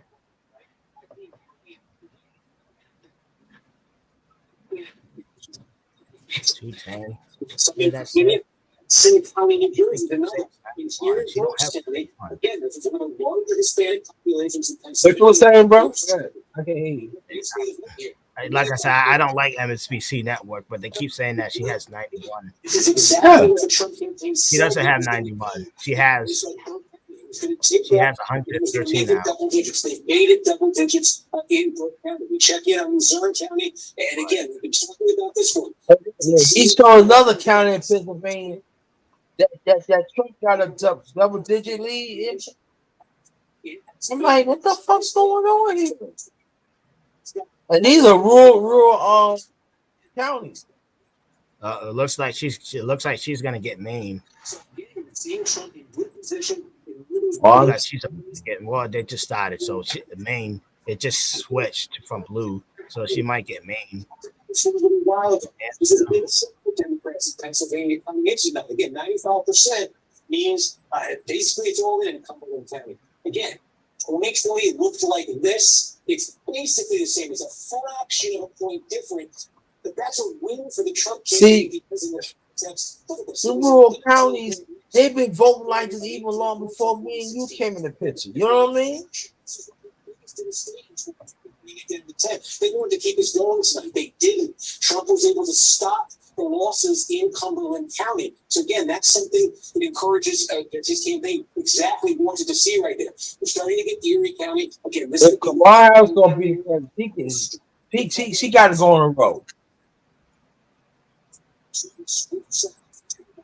2020, name of the game in the final 2/3 of the vote is the Trump sheriff with the election day vote. Just checking in Philadelphia, we're up to 2/3 of the vote now in Philadelphia. And again, this is just Philadelphia city. Philadelphia County, Kamala Harris got 77.4%. There's 21.4 this Trump. And which one are you looking at? CSNBC.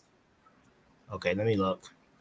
77-21. That looks terrible, but compare that to 2020. And look at that. Trump is running 3.5 points better in Philadelphia than he did in 2020. Harris now 4 points off the Biden number. There is more mail to come. More vote by mail will come in Philadelphia. That will be a boost to Harris, but there's also more same-day vote to come. And you can see Trump is running above his 2020 levels there. So where this lands, the Trump campaign's going to Philadelphia, we can basically get that Biden number under 80%. So far, they're on course to do that. There's a wild card of the mail there that adds a lot of volatility to this. But again, you're starting to, as these counties fill in, you're starting to see some patterns, and patterns you're not just seeing in one state, you're seeing them in multiple states right now. Steve, thank you. We've got a few calls to give you an update on. First, a Senate race. NBC News has projected that in the Senate race in New Jersey, Andy Kim is going. He from New Jersey. He gonna be a Senate. New Hampshire. Kelly Ollett. She gonna be the governor of New Hampshire. Kelly Ollett. New Hampshire always go red sometimes. Fuck.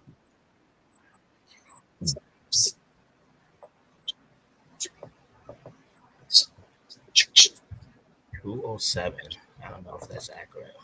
And the amendment Colorado is a right to abortion and insurance coverage 61% yes, 39 said no. So that means that right to abortion and insurance coverage 61% that will pass in Colorado.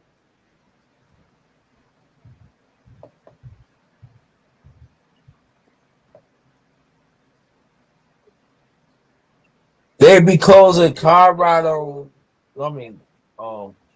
California, other west states. They'd be closing any minute. But like I said before, it's still long line, so they're not going to close on time.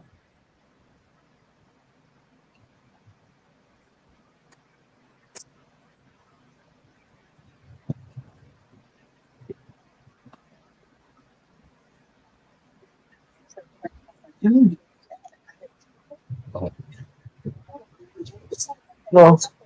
Yeah, right. Dudes, they always get center attention. And when you just mentioned, he is a former national security official, worked within the Obama administration. Alyssa Slotkin, we don't like to know what's going to happen in that race. That's her background as well. We're getting welcome to my channel already.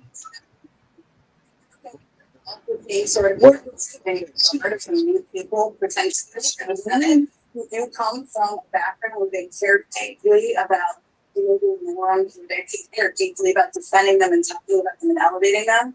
I want to say that Andy Davis was just kind of and actually what makes me think about it they're each going to palm themselves to Everybody can hear me. Press 1. Compassionate, like a solid leader, and to see him move into that sort of next tier of Democratic leaders. I know it's got you got me. Thank you. Appreciate that, friend. I want other people in the chat.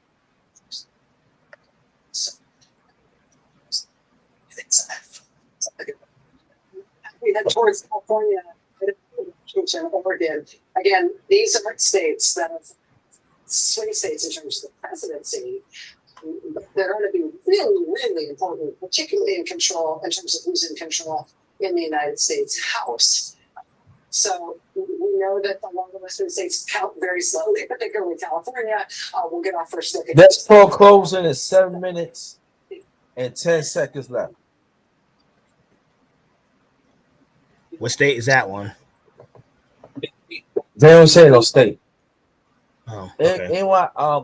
North Carolina statewide, Trump losing 51.8% to Harris 47.8%.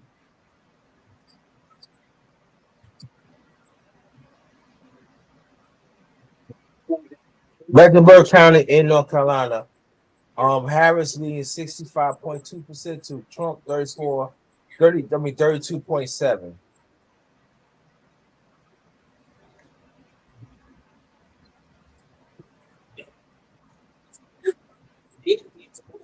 With the make a jump here, and you can look at it, what do you really see it? 378,000. That's the number of votes Joe Biden got here in 2020. 179,000 strong. That is essentially a 200,000 vote margin the Democrats got out of Mecklenburg County 4 years ago. Not quite enough to win the state, but the name of the game for them tonight was build on that. Drive that over 200,000 with 90% in. There's still some votes to come in, so this is going to change, but you can see clearly the difference here is sitting at less than 175,000. So instead of going north of 200,000, it is on pace to finish south of where they were 4 years ago. So that's a significant development. Democrats looking at North Carolina all night have wanted something giant to come out of Mecklenburg. We just basically got Mecklenburg. That's what it is. The other one that I think is notable, we don't quite have all of it, but in Wisconsin, again, nearing 60% of the voting statewide race. Wisconsin is that 49.8 and Harris 48.5.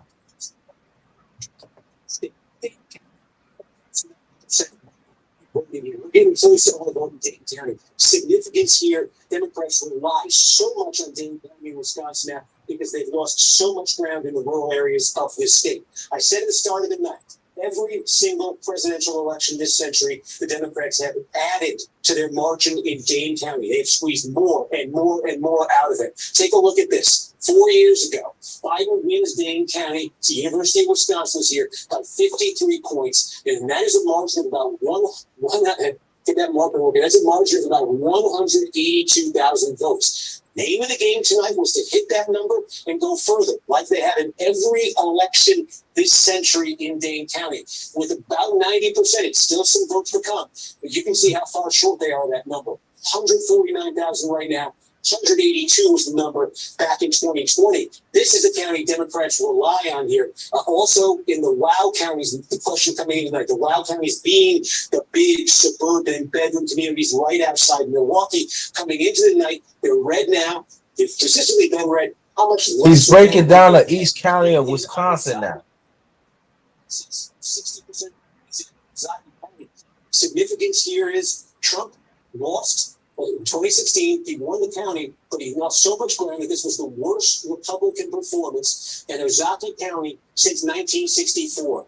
This fits the profile demographically of exactly what Democrats thought they could knock it out of the park. Like knock it out of the park in Ozaki County means get this down to single digits, something like that. Instead, 60% of the voting will see what happens the rest of the way. And so far, Trump has stopped the losses in Ozaki County, which have been considerable, the decline in Ozaki County, which have been considerable since he became the Republican candidate in 2016, and now leading by more than 14 points here. So those are some big counties, significant counties, politically significant counties, where we now have a giant chunk of the vote, and we can start to see some patterns developing. Again, just checking in statewide, close to 60%. It is very close there statewide, but that is a county, few counties where they have that much voting in that size. That's very significant, potentially, what we just saw in Dane County. Steve, as we head toward the 11 o'clock poll closings in the West, I want to quickly jump to Georgia. Blaine Alexander is in Fulton County at the elections up there where the votes in Georgia's most populous county are being tabulated. What can you tell us about it? Well, Rachel, I'll have an update on timing for you. I just spoke with a spokesperson from Georgia Secretary of State Brad Raffensperger's office. He tells me that they expect to see the vast majority of Georgia votes uploaded by midnight tonight. Now, that's certainly notable when we talk about the timing, when we talk about what Georgia's going to look like, but he does say that they believe that the state is on track to have most of those results uploaded. So let's look inside here in Fulton County. As you mentioned, the state's most populous county. This is where the tabulations are happening. I'm going to walk you through this process. It's been fascinating to watch throughout the night. So that door right back there, that is where representatives from each of the counties, more than 100 precincts, are coming in. And they kind of walk this kind of interesting, almost parade-like route here. They walk through this kind of sectioned off area, this roped off area, and then they come over here to where several employees, several workers are waiting to receive the memory cards and the ballots. If you walk with me over here, I'll kind of show you this area. So they come over to these tables right here, and we see them pull out the bags and scan them in. Each person kind of scanning in what's inside. And then once it's scanned, the memory cards go inside what we're kind of calling this almost fishbowl-like situation. This is just this very large plexiglass surrounded area in the middle of this giant warehouse where the votes are being tabulated. And you see the three people that are seated right there in the black at the computers. Those people have been in there diligently throughout the night, tabulating and uploading the results. They started with the early vote count, having been going. Here right now, I think you hear a loudspeaker. These are people who are actually announcing that another precinct has come in. Every time someone comes from another precinct, you get a loud announcement overhead. We see them come in. I will tell you an update on timing here as well, guys. We understand that all of the results are here in the building. They're just waiting on them to be uploaded. And so when I last spoke with the elections director, she told me she expects to see that happen by 11 o'clock. And so we could see that happen sometime in the next few minutes as more ballots come in to you guys. Fascinating and really Newsweek in news at this point. Blaine Alexander for us in Fulton County at the main voting center there. Again, underscoring what Blaine just reported that the spokesperson for the Secretary of State's office says the quote vast majority of Georgia votes will be in midnight, which means they will be in by an hour from now. As we close in on 11 p.m. Eastern and poll closings in 4 western states. We're getting close to the end of all the poll closings here in the United States of America. 4 closing right now in California, Idaho, Washington, and Oregon. So here, brother? Projections here. I'm still here. Okay. In the presidential race in California, Kamala Harris won. She just won. Well, As we already know. I just expected it because Right. California always been blue, so. But Idaho, Donald Trump won. Idaho. Washington State. Washington State, too close, too early to call.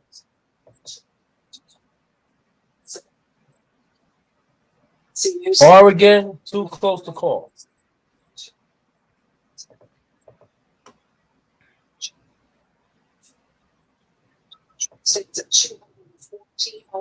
Votes. 214 to Kamala Harris 145. So Georgia, 51%. Donald Trump, 48.2. Kamala Harris, too close to call in Georgia.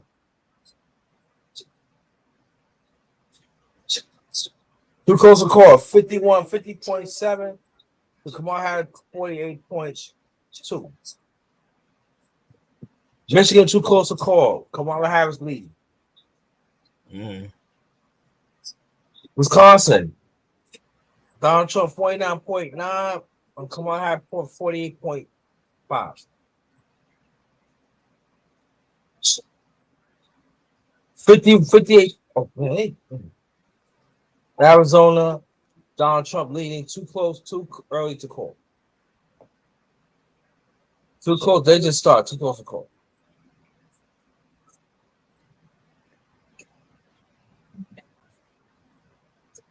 Now we're looking some Senate rate. Out of shade, too close to call, Steve Garvey.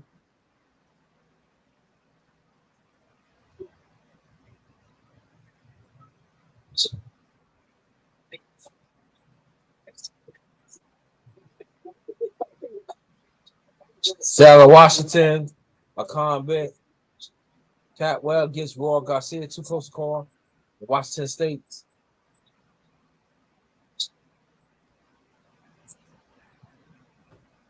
Senate at the House, 48 to 37 Republicans.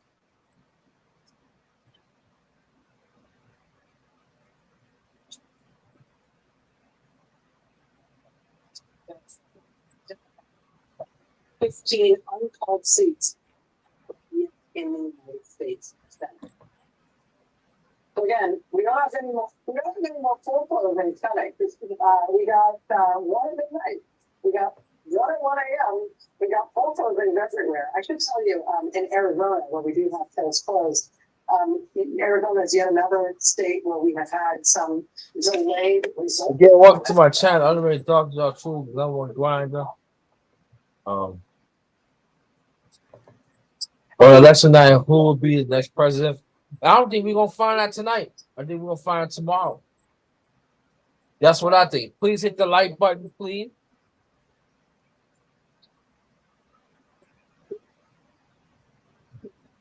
You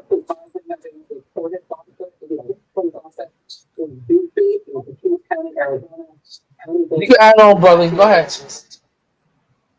I'm still watching. Secretaries of state are commenting on the effect of these migrants called into polling places and now counting centers. Like I said, I just don't know which one. I don't know which one is accurate, man. They keep switching. I don't even fucking know, man. No, I think what we might have to do, we have to wait until all the pollings is ended, and then we could, or even then you can't tell.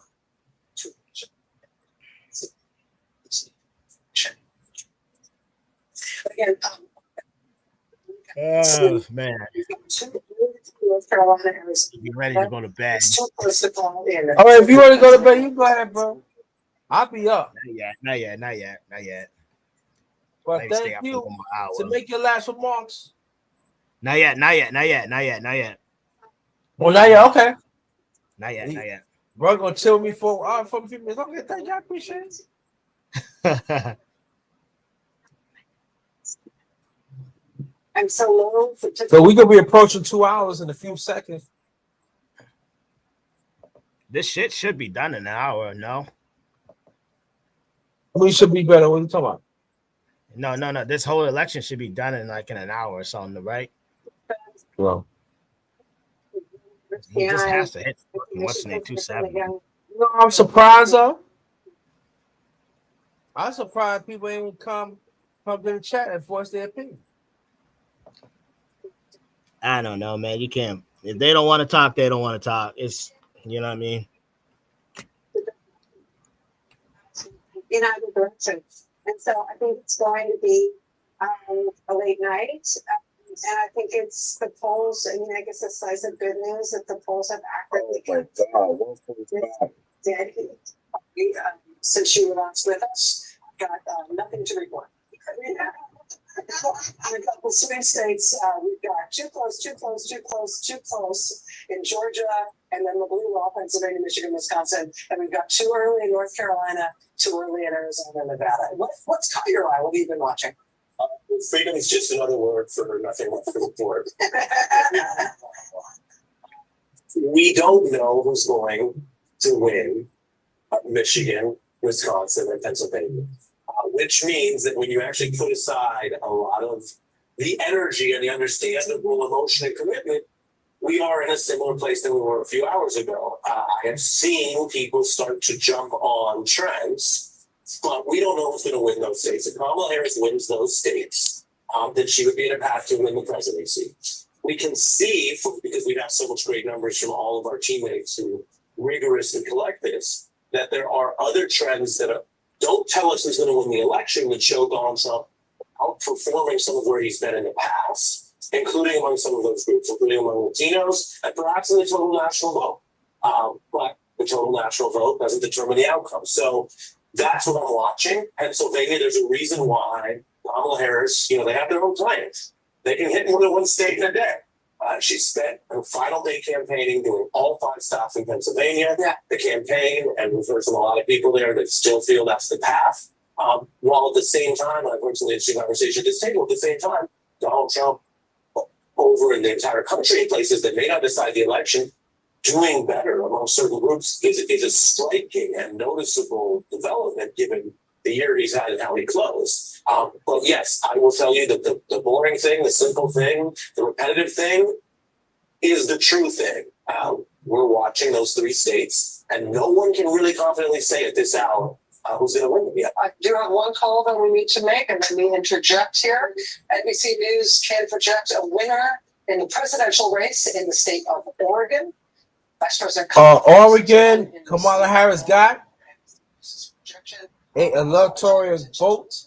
Races that we've been looking closely just in terms of a race to watch. This is New York 18. A really interesting House of New York. Pat Ryan has won. That means he's going back to DC. He beat Allison Esposito, 56.6% to 43.4%. So they told New York, we turning somebody to the House. That's good.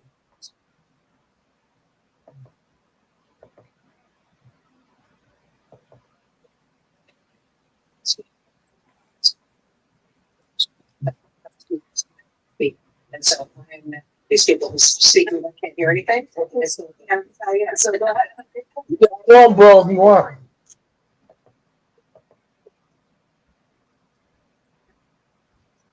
Hello? Yeah, I'm here, man. If you want, you can add on if you want. I'm still watching, man. Okay. Still watching.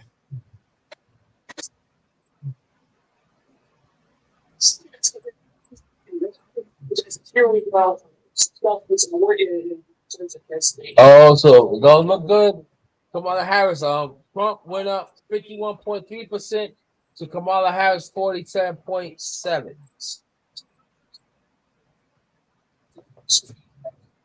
Swing counties, that is to say, they vast out in 2016 when he won the state, then they flipped over and they backed Joe Biden when he won the state in 2020. One of them is Erie County, where you see right now the vote is in. Harris is ahead here. This is primarily on the strength of the vote by mail. The question is, as the rest of the vote comes in, which we know is Republican friendly, is Trump going to catch Harris there?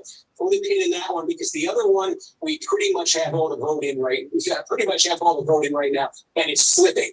Northampton County, this is where Easton, Pennsylvania is. This is the other county that flipped to Joe Biden in 2020 when he won the state. This fits a pattern we started talking about a little bit ago. There's a substantial Hispanic population in this county. And Donald Trump has made meaningful gains here. Joe Biden won this by a fraction of a point. It's now more than 5 points in Trump's favor with just about all the vote counted up. We also just got a lot of the vote, almost all of it now in Lehigh County. And again, Joe Biden won here by 8 points in 2020. It's a little under 5 right now.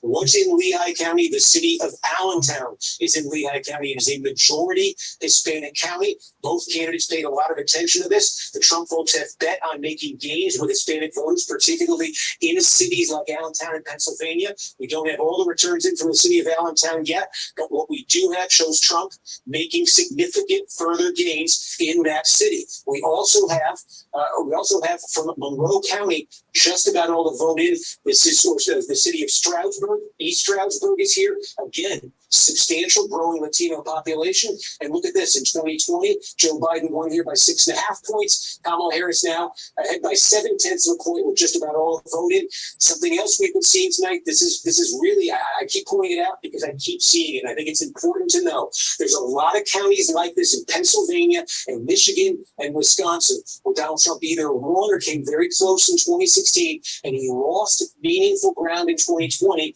and he lost all three of those states. And we keep seeing this tonight. Where he's landing tonight is back where he landed in 2016. These were winning numbers for Trump. These were losing numbers from Trump. This is another county where you're seeing winning, the 2016 winning numbers for Trump. And just to put Lehigh in perspective here too, Lehigh County, again, I think we showed you 8 for Biden, less than 5 tonight. So you're also seeing it there. We continue to see it. Philadelphia, monitoring this as well. Now, more than 80% of the vote is counted here. Again, compare this to 2020.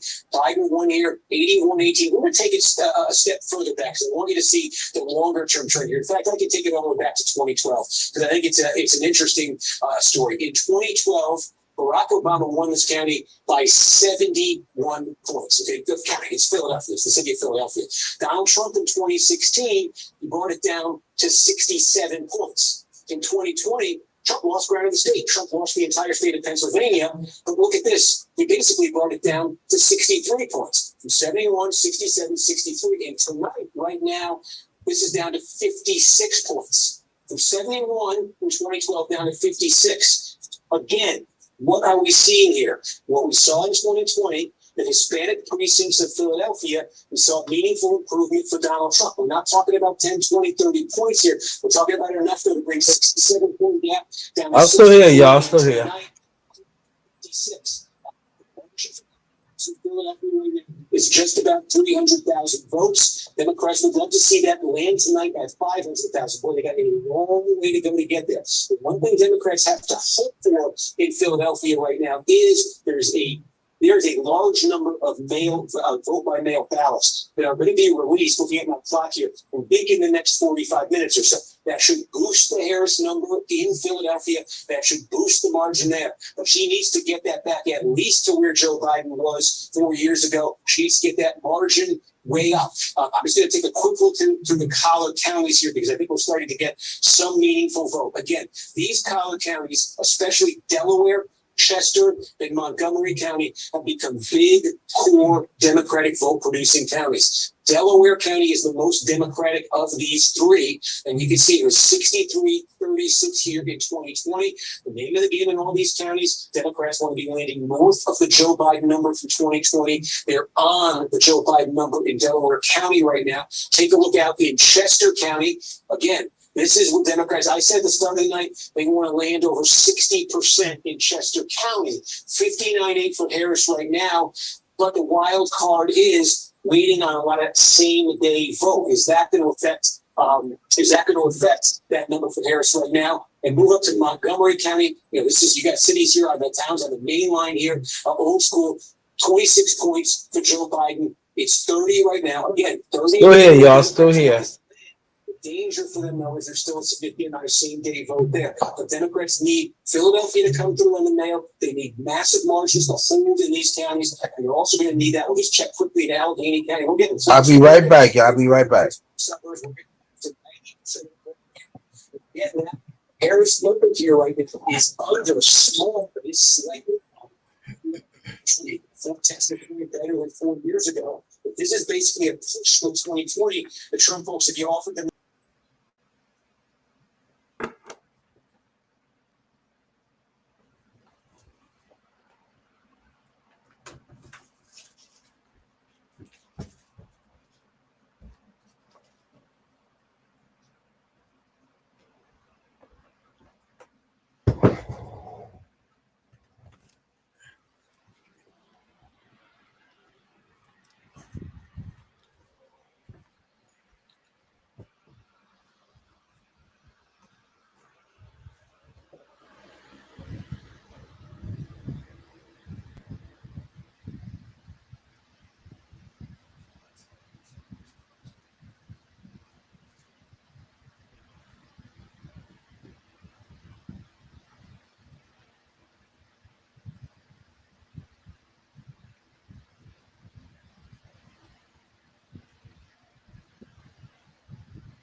Wisconsin. Welcome, Trav. Yeah, I see he won. Yeah, sure did. If you want to come up, you can. Let me send a link. You want to come up? Come on up. Because we want to hear other women how you feel about the election too. So come on up, 12 hours.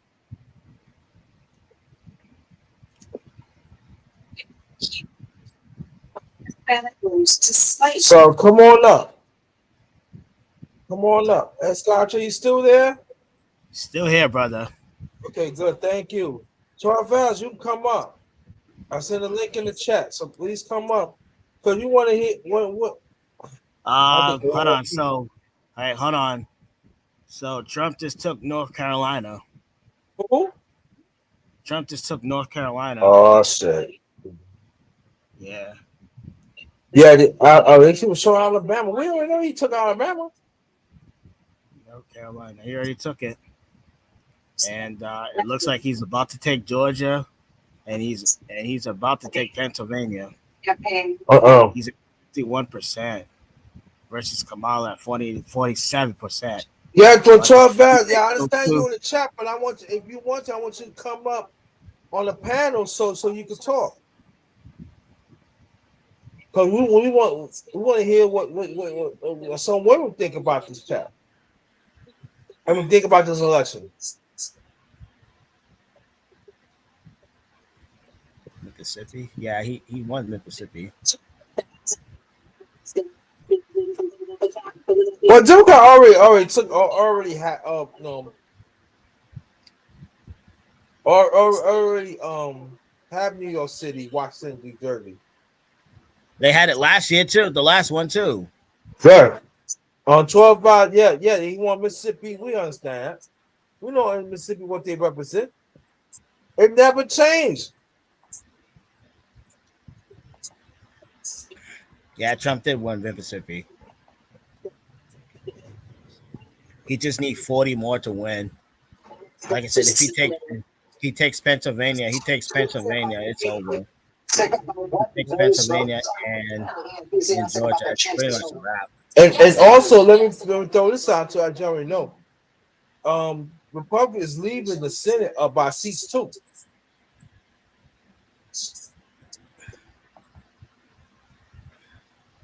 What I'm saying, Senate, Republicans got 49 to 39.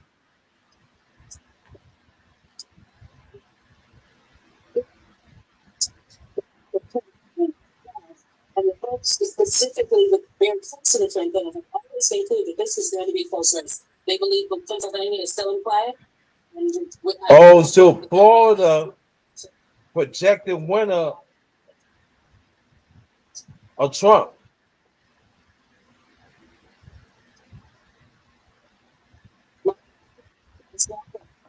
No, it's not like that. No, 12, it's not like that. You can come on up.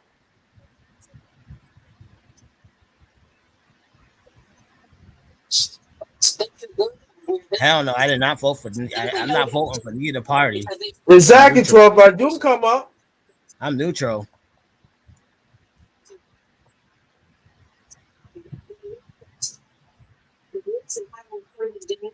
Very little areas in Memphis. And so the folks in Wisconsin are also feeling good. And they tell me that 3 campuses, students are still voting right now as we speak. All right. Simone Sanders Townsend, thank you. I want to go to our friend Michael Steele, who I understand has been talking to sources about the results in Michigan. Come on up.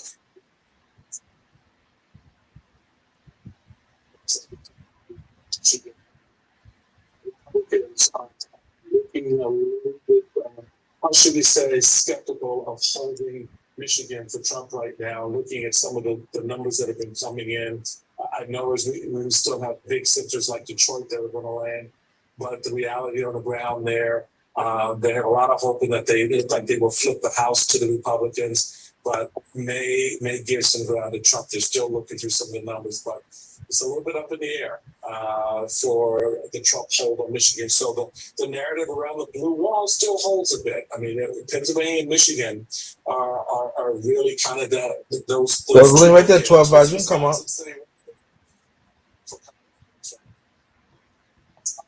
Steele, thank you very much. We do have a little bit of intel ourselves from the campaign. NBC News has obtained an email to campaign staff that was sent out by the campaign manager for Kamala Harris, Jen O'Malley Dillon. I'm just going to tell you what we got. Quote, while we continue to see data trickle in from the Sunbelt states, we've known all along that our clearest path to 270 electoral votes lies through the blue wall states. And we feel good about what we're seeing. Again, this is an email from the Harris campaign manager, Jen O'Malley Dillon. This is an email to campaign staff. This email has been obtained by NBC News. I'll continue to quote it. O'Malley Dillon says the Harris. Come on up. And that they're waiting for a significant amount of votes to come in from Michigan, including from the city of Detroit. O'Malley Dillon says they're also waiting for a significant amount of votes from Wisconsin's Dane County and Milwaukee County. Here you go. Hello? Hello. How you doing? I'm fine, JT. I haven't heard you in a while. You mean I haven't been on your panel for a while? We've been talking on the live. I've been talking on the panel, man. Yeah. Yeah, so what you think about what's going on election? I think that a lot of people that have been the biggest mouths are real quiet, and I think that's interesting. I know over here in Harlem they put to have a watch party sponsored by Senator Claudette Claire and so forth right there at the Harlem State Office building. And they have a watch party at Sylvia's. Have a couple watch parties in Harlem, but I feel like a lot of people, big mouth people, quiet. Yeah, go talk more about that. Talk that shit over here. It's true, bro. Here. I just think that a lot of the campaign efforts was at the last minute, and it came off like it wasn't genuine. You know what I'm saying? Gotcha. States that she like I said, and tell me if I'm right or wrong. But you've been on my panels for years. You know I am. So you trying to say them fake black people just still eating them chicken dinners and just tell us lies. Want to be around? Want to be around it, huh? I think that if you cared about the Central Park 5, the exonerated Central Park 5, that should have been going on. That we should have been campaigning about that when he first ran. Like how all of a sudden you realize that was the issue now as you running against Kamala. Make that make sense. But that's an excellent point. Bro, tell the truth. We talk about that? Yeah, we talked about that. And I you care about the black man, and you about that. Why wasn't you going to the barbershops before? Why wasn't you trying to have a panel, a black male panel before? Come on, like that, and then you doing this last minute. And I agree with that. Go more your point to it, because I live in New York at the time, and we talking about Trump, and we gonna keep it real right here. Donald Trump did, and tell me if I'm right or wrong, 12 hours. He said that they should get the death penalty. This is back in 1989. This is about a few months after my late father passed. And I'm saying that black man, I'm talking to y'all now. How y'all could justify that?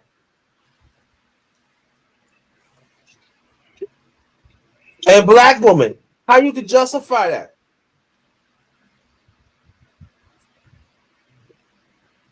And you see how they was doing they started campaigning, getting the buses, and I think that's because he had got so much money. You know, they raised so much money for the Kamala campaign that now they was able to distribute it to, because I had got so many texts from all these different places. I'm like, what is this? They're asking me to help phone bank, you know. If you remember that race in Virginia in 2021 when Glenn Youngkin won, we talked an awful lot about Loudoun County. We always talk about that. I'm glad that you here, sis, and my brother here. We always talking about listen to history. I mean, listen to history. I said, look at history, how it is. And me being, go ahead. I personally didn't like how she had opened it with an Atlanta with Megan Thee Stallion, I didn't like and that. she's Oh, talking about hot girl shit, and I'm like, what is that supposed to mean? And what are you saying right now?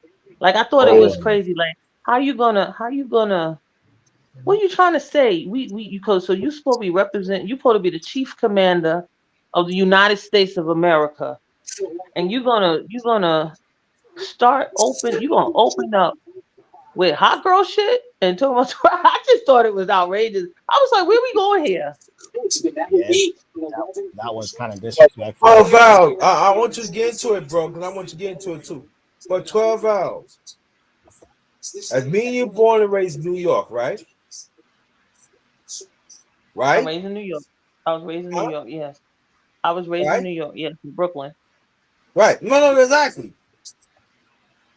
My thing is that why are you gonna go against something that is wrong? You know that is wrong, but you're still gonna go with it. And you made an excellent point because some of us as men, we said the same thing too. You know what they said? Oh, you kiss a black woman. Now there's a black woman, there's a mother on this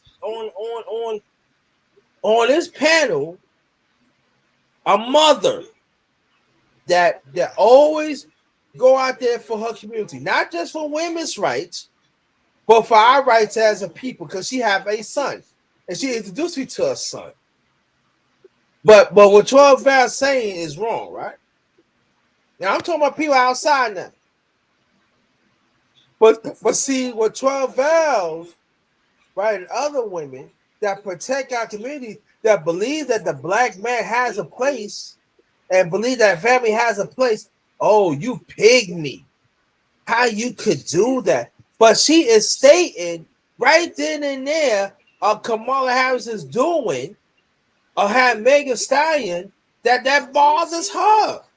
And it had nothing to do with a man or a woman. But I understand y'all don't want to talk about that. Because you got to understand again, not putting your by putting your own business out there. She have a son, and she got to protect her son, and she got to do whatever they can to get her son to understand male value. Understand that no matter you go out there, you gonna get discriminated as a black man. How many women will understand to talk about this? Just add 12 vowels.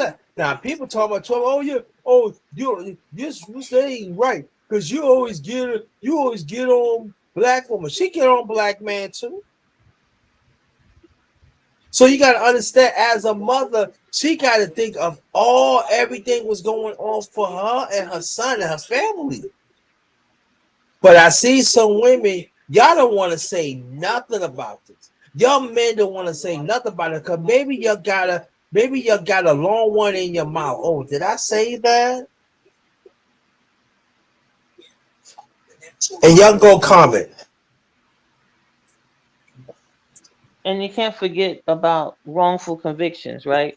So they have Yes. the conversation about black men being incarcerated for crimes they didn't do. And he's gonna have that men's conference and he's gonna say, well, she might have put like 5 or 6 men in jail wrongfully. And I'm like, that's not and so that's not a triggering, that's not a problem. He said, oh, she might have did it with 5 or 6 men. Like that's like okay, so what does that say to you? If she prosecuted 5 to 6 black men wrongfully and made them serve time, what do you want? So what are we gonna do about that? Like they just want you to just forget about it, like just wash it over. And she apologized. I didn't hear her apologize. Did y'all hear her apologize? Because maybe I was No, wrong, but did you I, hear her no, apologize? I didn't hear nothing. But see, understand what I'm saying, 12 guys. We have this talk throughout the years. But see, if me and Escata would say that, oh, you picking on her. But see, it's got to come from you. I mean, that's all it got to come from you. You know, when you say, hell, you don't have nothing the right to say that 12 because that's not true. But what 12 vows to say is true. I mean, they talked about it at the men's panel that Hughley did. Remember DL Hughley? He did a men's panel Oh, on fuck him. BET, and Fuck him. he had said 5 to 6. She only like wrongfully prosecuted 5 to 6 men. What is that? What's going on here? But you still represent her, That's a right? lot of people. 5 to 6 or what? 5 to 6 is not a significant number. Like what's going? I just thought it was outrageous. Not 12 out. You always say, JT, you need to check this on that. You know what I'm saying? Now let's be honest here. After you say that, and everything you say is right, but you still represent Kamala Harris, right? Am I correct? Yep. What do you mean represent?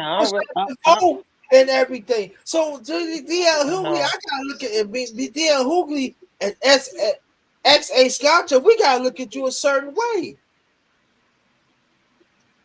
I think we got to look at anybody that doesn't want to support and encourage the fact that black men go to the barbershop, right? Like all of a sudden they want to highlight the barbershop. They For showed you what? that in the movie with Ice Cube and stuff. Like what? So what? Y'all just recognizing the barbershop? And this is there's a lot of clown stuff that's going on. And this is the thing about 12 vows. And I want you to say something after what I'm saying. That's why one of the reasons that when her son is around, she have her son to listen to my voice and other voice that is real of the black man. Because now we all about barbershops. Then what President Obama, what he said, fuck you, former President Obama, fuck you. I ain't see you chastise other men. And these are some of the men don't look like us. They want the black man be destroyed because we are original people. They do not want the black man to be along with the black women.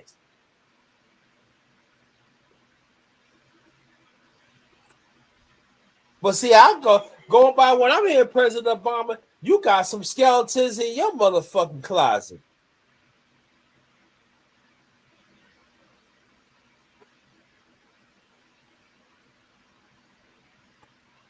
So for me, when I first heard that in Pittsburgh, oh yeah, you black man, you don't want a woman to be president. Man, shut the fuck up, President Obama.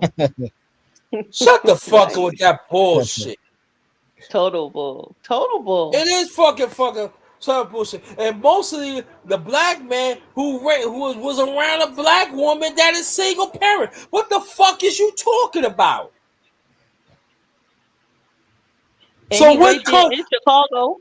He from Chicago. You got all that problems, gun violence and stuff in Chicago. What are you doing for that, Obama? What did Obama do? He ain't shit. Fuck that Negro. But see, you want to chastise other black men. But who the one had your black ever since 2005? The black man. I'm not the black woman. I'm no black man. Yeah, he had 8 years. He had 8 years, and what did he really do for us? What? Cave in.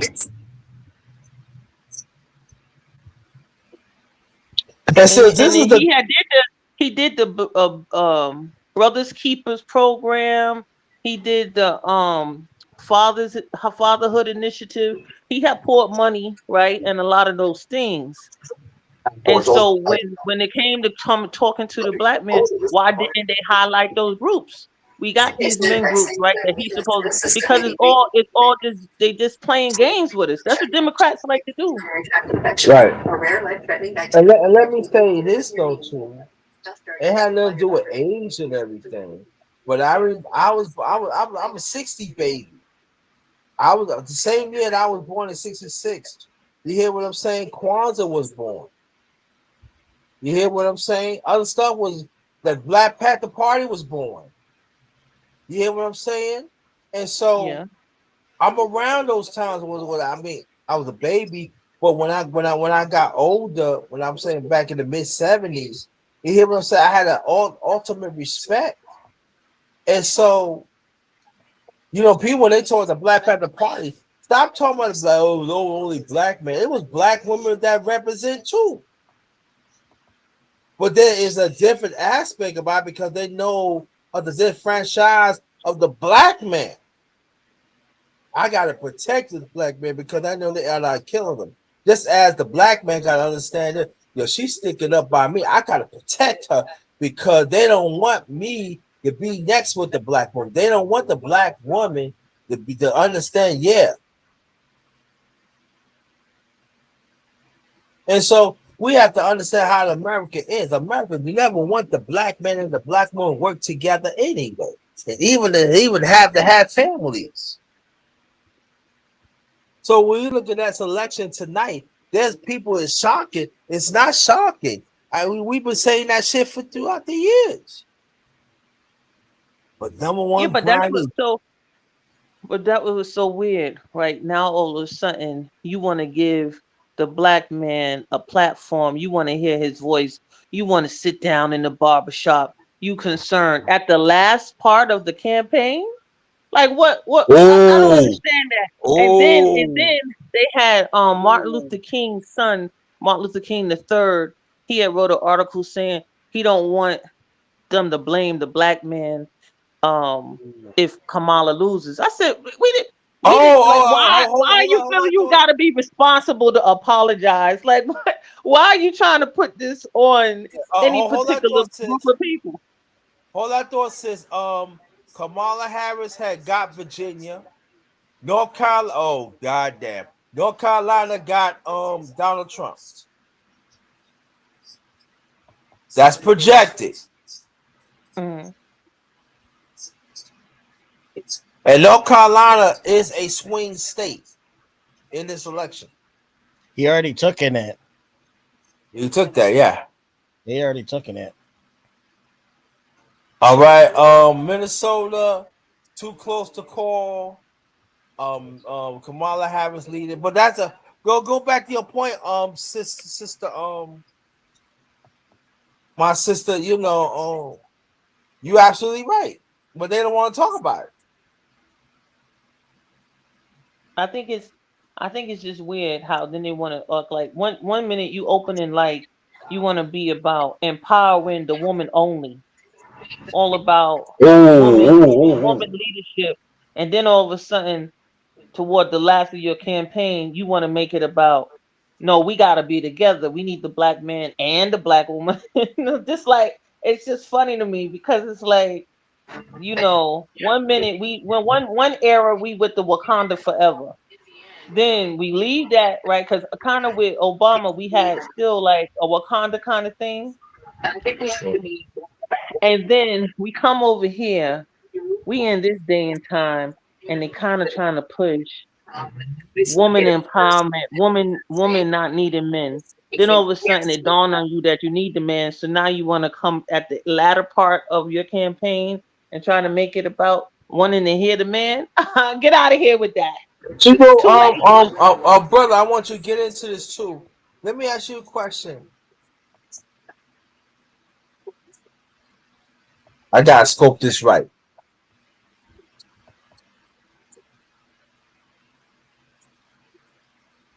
Whatever happens, right? Do you think they're gonna blame the black man?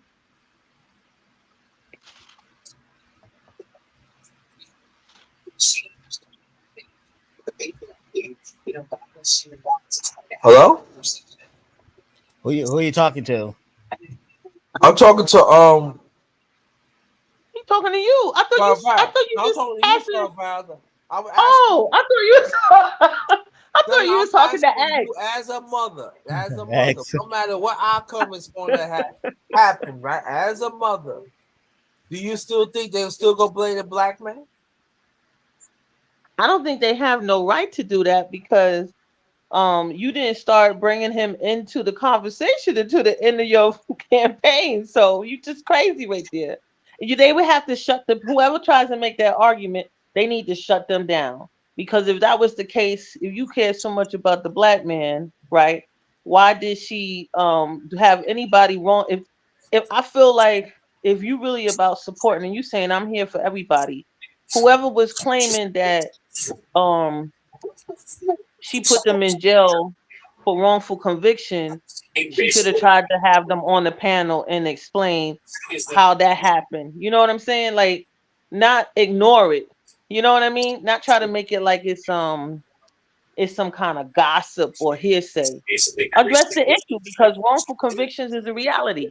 We know people been in jail wrongfully for 44 years. That's ridiculous. You in jail for 44 years, over 4 decades, for a crime you didn't commit, and A then little they more go, than that. then they come, yeah, and then they come and they say, "Oh, that was, oh, we didn't have all the discovery, blah blah blah blah. We got the DNA. We find out that we was wrong," and then they just release you and nothing else.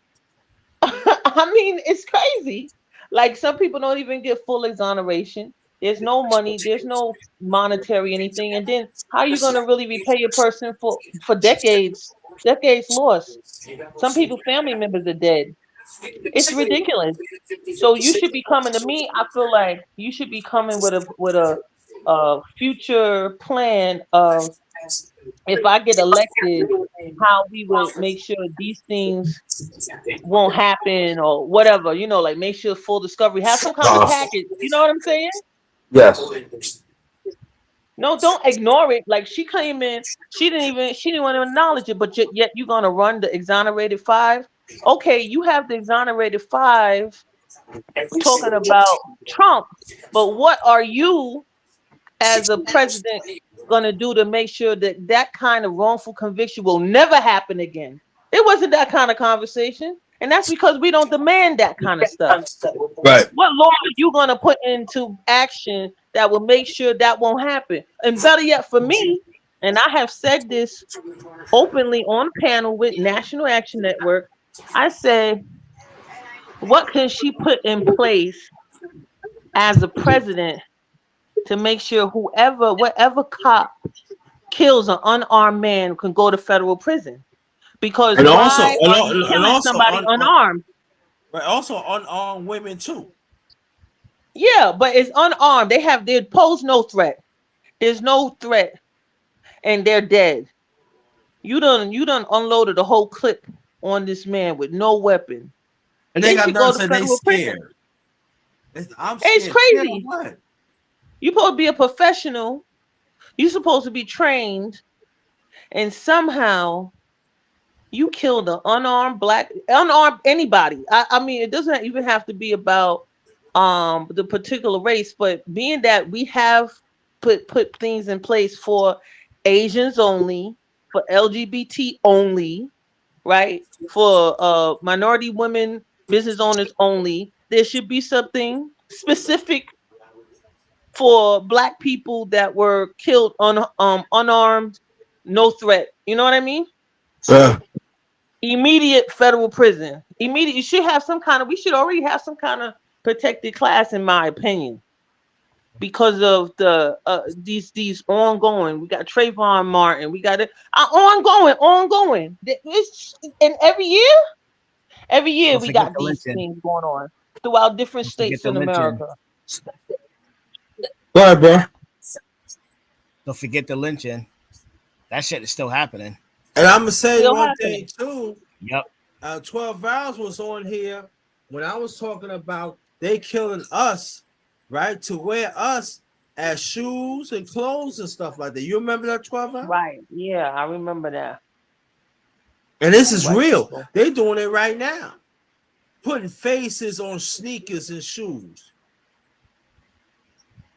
So I'm saying, if you care, then tell me what would you put in place if you vote me in. I'm gonna make sure that there's a law put in place where such and such. You know what I'm saying?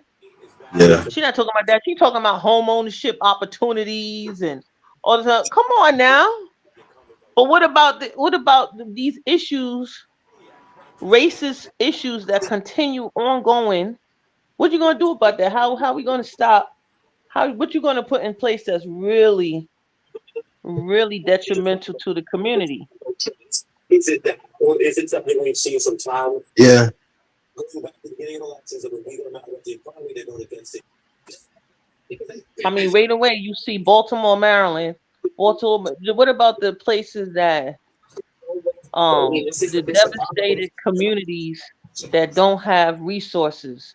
You say, I'm going to make sure we have businesses. We're going to put in 25 businesses along from Main Street to Martin Luther King Avenue, blah blah blah. You know what I mean? Uh-huh.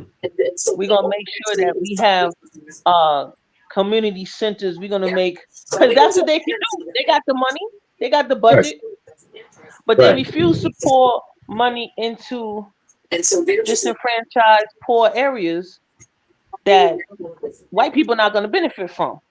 So I mean, come on. I'm talking about what's a real black agenda. They won't come in with a black agenda, but yet you want to identify her as a black one, as a black person. You want to say she's a black person. What's her black agenda? That's all I'm asking.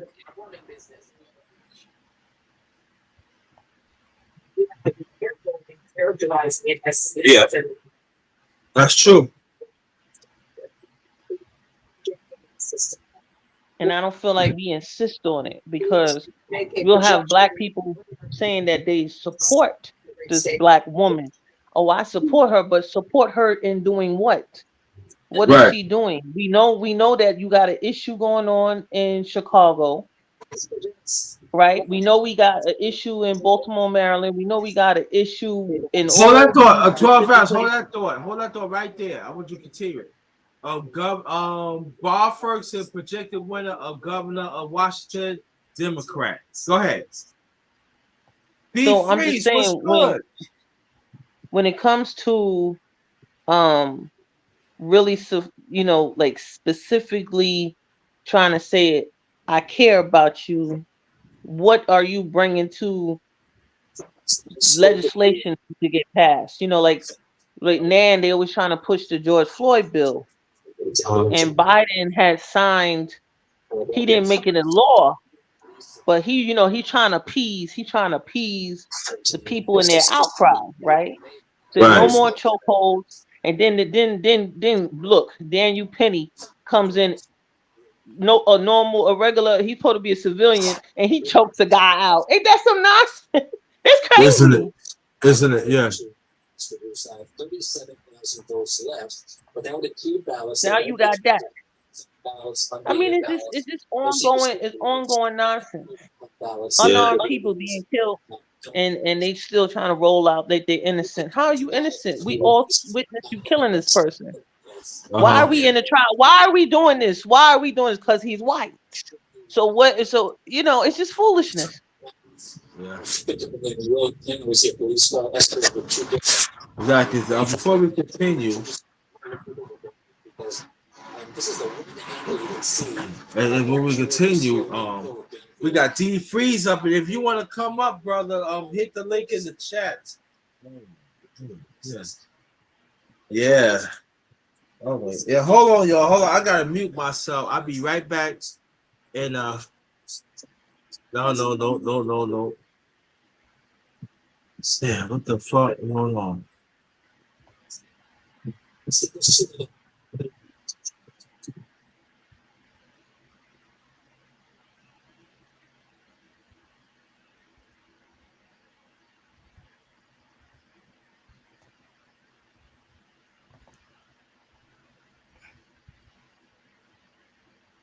He didn't just mute himself. He's off the panel. What happened? Oh my goodness. I don't see him. Yeah, he must took himself off. He must hit the exit, the delete button instead of the mute button. But do you agree that even if she didn't win, if she doesn't win, right? The stuff that we can do for our communities doesn't have to stop. You know what I'm saying? Like acknowledging, giving the man a voice, giving black men a voice, like doing a little they did the Black Men Summit. They were trying to make it a more of a bigger platform. That doesn't have to stop. One of the major problems that people been complaining about is black men don't have a voice.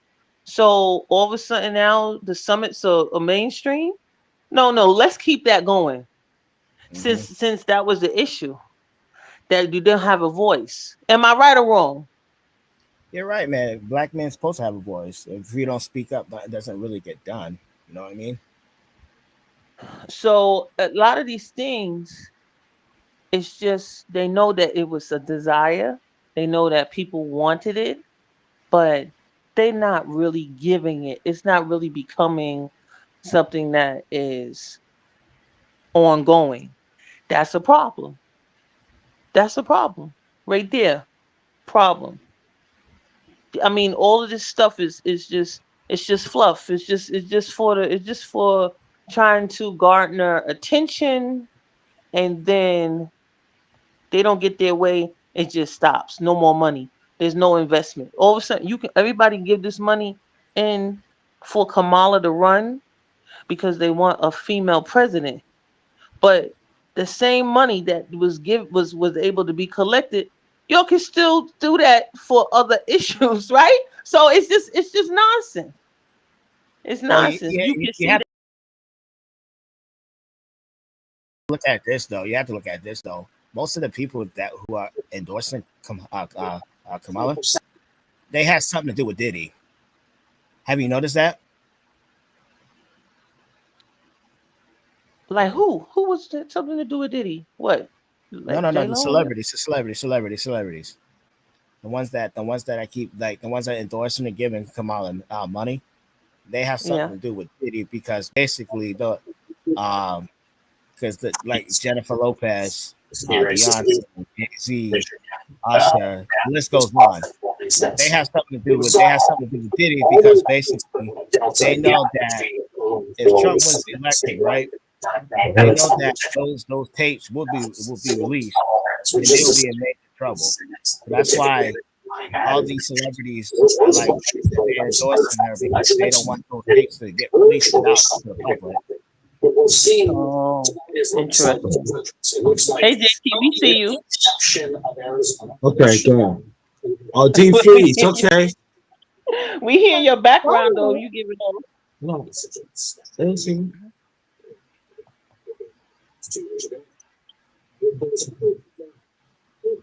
Hello? We see somebody else. Yes, Yeah, I'm hello. here. Dean See Freeze, somebody you else still on the there? panel. Yeah, I'm up here. Okay, go talk your shit, cause I know you're ready to get on this. No, I'm listening to y'all cook. I just it's crazy out here right now. Yeah, it is. Talk it.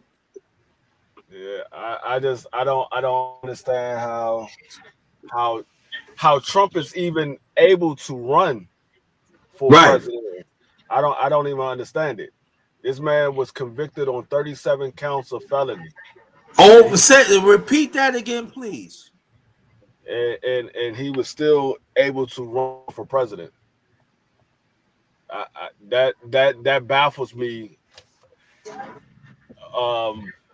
And then I don't understand how anybody vote for the guy, me personally, because I look at the 4 years that he was in office. The 4 years he was in office, I said this earlier when I was on my live earlier. That's when I seen the most racism in my lifetime. I always knew that it was out there, but I never seen it as much as I did when he was actually in office. I mean, it was like they was bold. They was able to do whatever they want to, and nobody had to account for it. And I've never seen that in my 48 years of living. I've never seen it like that before. And for people to vote for that to come back in here, it's crazy, especially if you're a black person and you voted for it. Voted for it. You basically wanted him to do what he did the last time. That was the reason why people voted him out, because the 4 years that he was in there, it was terrible. Did we forget what we went through 4 years ago? Right. What did we go through? Oh, you wasn't here, so you don't know. I was here in DC. I live in DC. I was here when they stormed the Capitol. Actually, I had a couple of friends who actually got injured in that storming of the Capitol. Sorry to hear that. I'm part of the law enforcement. I had a couple of friends that got seriously injured in that storming of the Capitol, and you just gotta see. I'm right now. I'm literally 4 blocks away from the White House right now. I was here when they had the whole riot. They broke out the front glass of my wife's job, and I had to stop them from going into my wife's building. All that was provoked by Trump. All you got to do is just listen to the message that he speaks. A lot of this hatred is provoked by Trump. Yes. I don't understand how people vote for somebody who has so much hatred towards another race.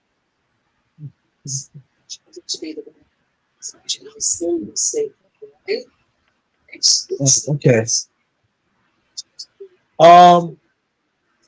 Kamala Harris won. She got Hawaii. She got California, Washington State, and Oregon. And she got New York and New Jersey. Got New York, yes, ma'am. And right. Maine. Maine, right. Yeah. Those are all blue states. Those states, they're gonna get those states every time. Democrats get those every time. Right, they're right. That's right. It's like, shoot, they was getting Hawaii before I was born. I was born 66. California, even we were born 66. Wisconsin is close to call. Donald Trump got 50.9 to 47.7%. Arizona, who close to call 49.8.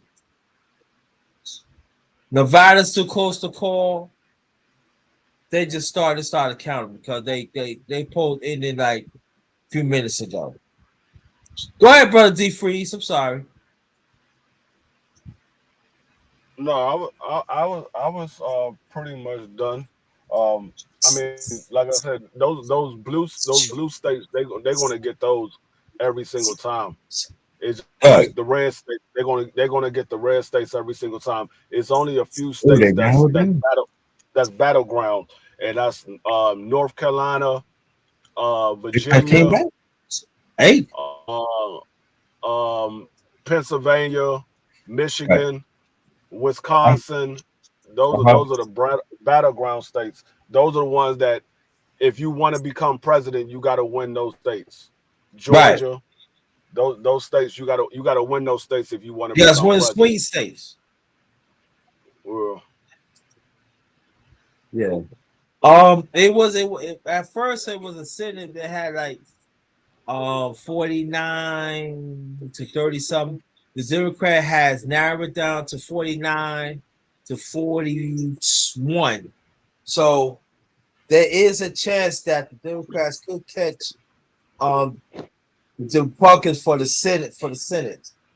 Now the House, I don't know yet, but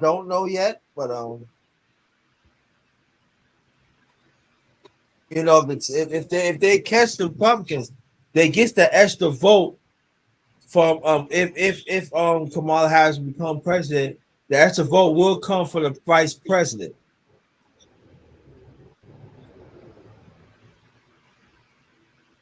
Well, I know the senator in my area, she was running unopposed, so she was gonna get in regardless, and nobody ran against her. Right. And see that's another thing too. Like people talk about the change that the presidents haven't made, but they gotta realize, in order for a president to make change, he gotta have the House on their side or the Senate on their side. If the Senate is all Republican and you got a Democrat president, it's going to be hard for the president to make a change, because anything that he try to bring to the House, they're gonna go against it because they're Republicans. They got the House, right? So it's kind of hard to make change. So it usually works when you have all of You have most of the House going to one side or the other side. That's how the change usually happens. Right. But that's the argument Democrats always say, because when it came to Trump, they say, "Oh, he's a dictator. If you vote for him, he's gonna be a dictator." Like all of a sudden, if Trump gets in, he got all the power. But when it comes to the Democrats, they always act like they don't got all the power. So how make it They, make sense? they don't If have all the power. if Trump wins, he's not gonna have all the power, and if Kamala wins, she's not gonna have all the power. But they always were saying if Trump wins, he gonna be a dictator. We gonna be a communism. It's gonna turn. We gonna have a communist. How? It's because of his party. His party is taking over the House. They have majority of the House. So when you have that president for that party takes over, they already have majority of the House. They pretty much have majority of the power, because yeah, you can have some of the House vote against it, but when you have majority of the House, the bills and the laws that you want to pass are gonna 9 times out of 10 is gonna go to pass because you have the House. That's why if you paid attention, everybody that Trump everybody that Trump put in position, his cabinet and the judges that he put in position, they all pretty much lost their jobs. A lot of them got indicted. A lot of them went to jail because of what Trump was doing. He's still under investigation right now. He have indictments going against him right now. That's why I don't understand how he's able to run for president. He still have indictments against him right now. He's not in jail. They didn't put him in jail. That's why. That's the point He's that I'm not making. behind bars. That's the point I'm making. But if even if he's not put behind bars, you let me know of another person you know that got 37 counts of a felony that's able to run for president. This is such a close race in 2016. Democrats made a significant. There's nobody, especially not a black person. They're not going to be. If Barack Obama had 37 counts of felony that he was convicted on, he wouldn't step close to a daggone race for the president. Wouldn't nobody be voting for him to be running for president? Today, Biden essentially got 60%. Harris is very close to that, but she's not quite at that level. The Democrats want her over 60%. Given everything that shows about these Trump dates, especially in these counties with significant Hispanic populations. I just like Trump never answered any questions. Like I sit here and listen to these debates, and I'm sitting here and listen to his answer. His answer is never an answer. It's always him talking around the question. Are you going to answer anything? Answer something. I don't care if you say you're going to do what I want to do. At least come with a straight answer. Nah, they both dance around the question. No, but what about Kamala? Harris answered the question. Yeah. I'd like to know what things that Harris brought to the table that you like. Well, what made you say she got my vote? What did she say that said, okay, I'm gonna go for her? She's gonna be good for the country. I didn't say I voted for Harris. I don't understand. Well, wait a minute. What? You sound like you saying she's good for the country, though. I didn't say I voted for Harris, though.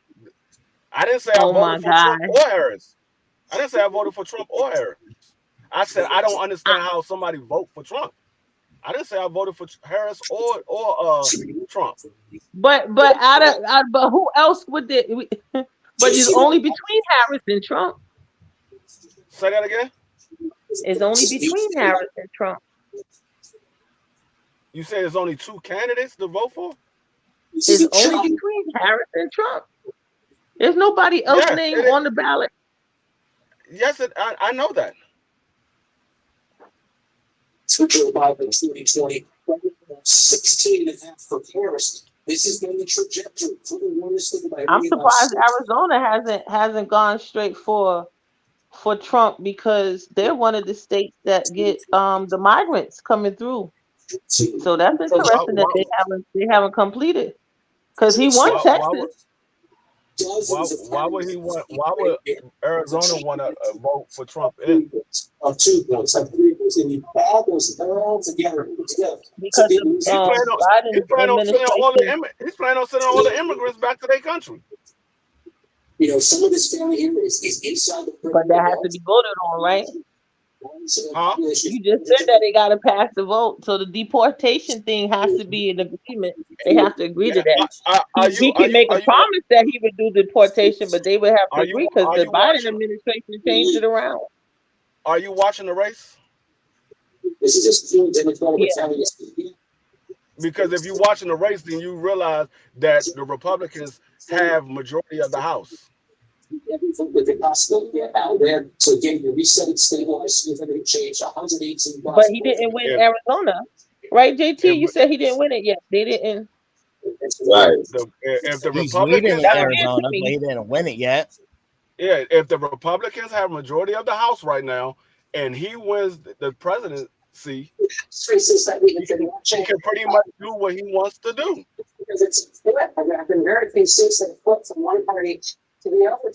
And do you think that's good for them to have mass deportation, or you want the migrants to stay here illegally? Who said they here illegally? They're here illegally because they didn't get permission to come here. No, they're not.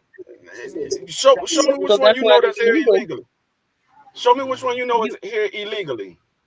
Which one you know is here illegally? Well, I'm in New York City, so the people that came over here, they all illegal. They didn't even have to give their names, and they still was getting room and board because we are a sanctuary city. But they're illegal. They don't have IDs. So if you don't have an ID and stuff, you don't have permission to be here. That's why you get deported. That's not true. That's not true at all. You don't have to have ID in order for you to be here. So how would you get a job? You can have a visa or you can have a green card. You don't need to have an ID. Okay, well, visa or green card are IDs. Today, and you said they don't have an ID. Paperwork. Undocumented. I'm talking about people that are undocumented. If you have the green card, you got permission to be here. If you have a visa, you have permission. We're talking about undocumented people that came through the gate. You don't have no problem with that? If they ain't doing nothing wrong, I don't have a problem with anybody. It's a different race. If they got out of their I have a problem with it. If they got out of their country because their country is a bad situation, and we supposed to be the free state. We supposed to be the free state. I mean, the free country. They came over here to get a job and make a better spot for their life, and they're not doing nothing illegal. I don't care about them being over here because they don't have a green card or a visa. Now, if they doing something illegal, then yeah, they need to be locked up or be sent back to their country if they doing something illegal. But if they ain't doing nothing illegal, they just trying to get away from a dictatorship country or a country that is bad, and they trying to escape from that situation to get to a better place to make their life better. I don't care about them as long as they living as a law-abiding citizen. There's a lot of people that live here legally that ain't doing what they're supposed to do. I like law-abiding citizen. So law-abiding citizen would mean you would have to have your documentation and permission to be here. And that's all I say.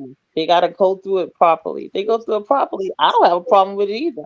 If they are documented and they are supposed to be here, that's fine. But if they're not, and they just homeless on the streets, and then they start begging in there and they're trying to get help, they're trying to get you to, that's not okay. I mean, that's your opinion. But like I said, if they ain't hurting nobody, I have no problem with them being here.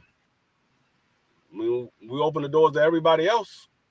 We can open the doors to them too. We the ones that stick our nose in everybody's business. If we wasn't sticking our nose in everybody's business, nobody wouldn't be trying to come here.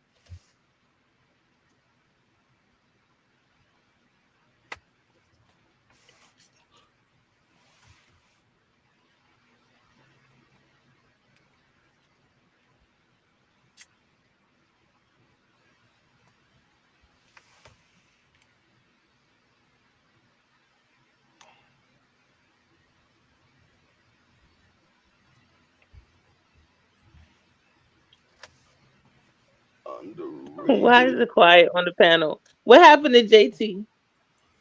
Huh?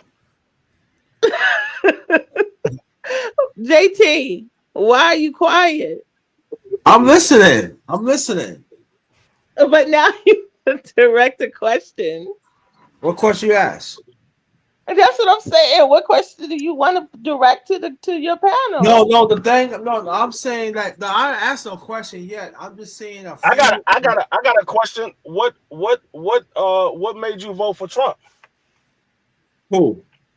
Oh, The one that asked me what made me vote for Harris. Oh, That's what I'm saying. I'm saying you sis, was I think he's asking advocating like you. you okay with Harris. I'm So I asking you said a that. question. What made you vote for Trump? But I didn't say I voted for. I didn't say who I Okay, voted for.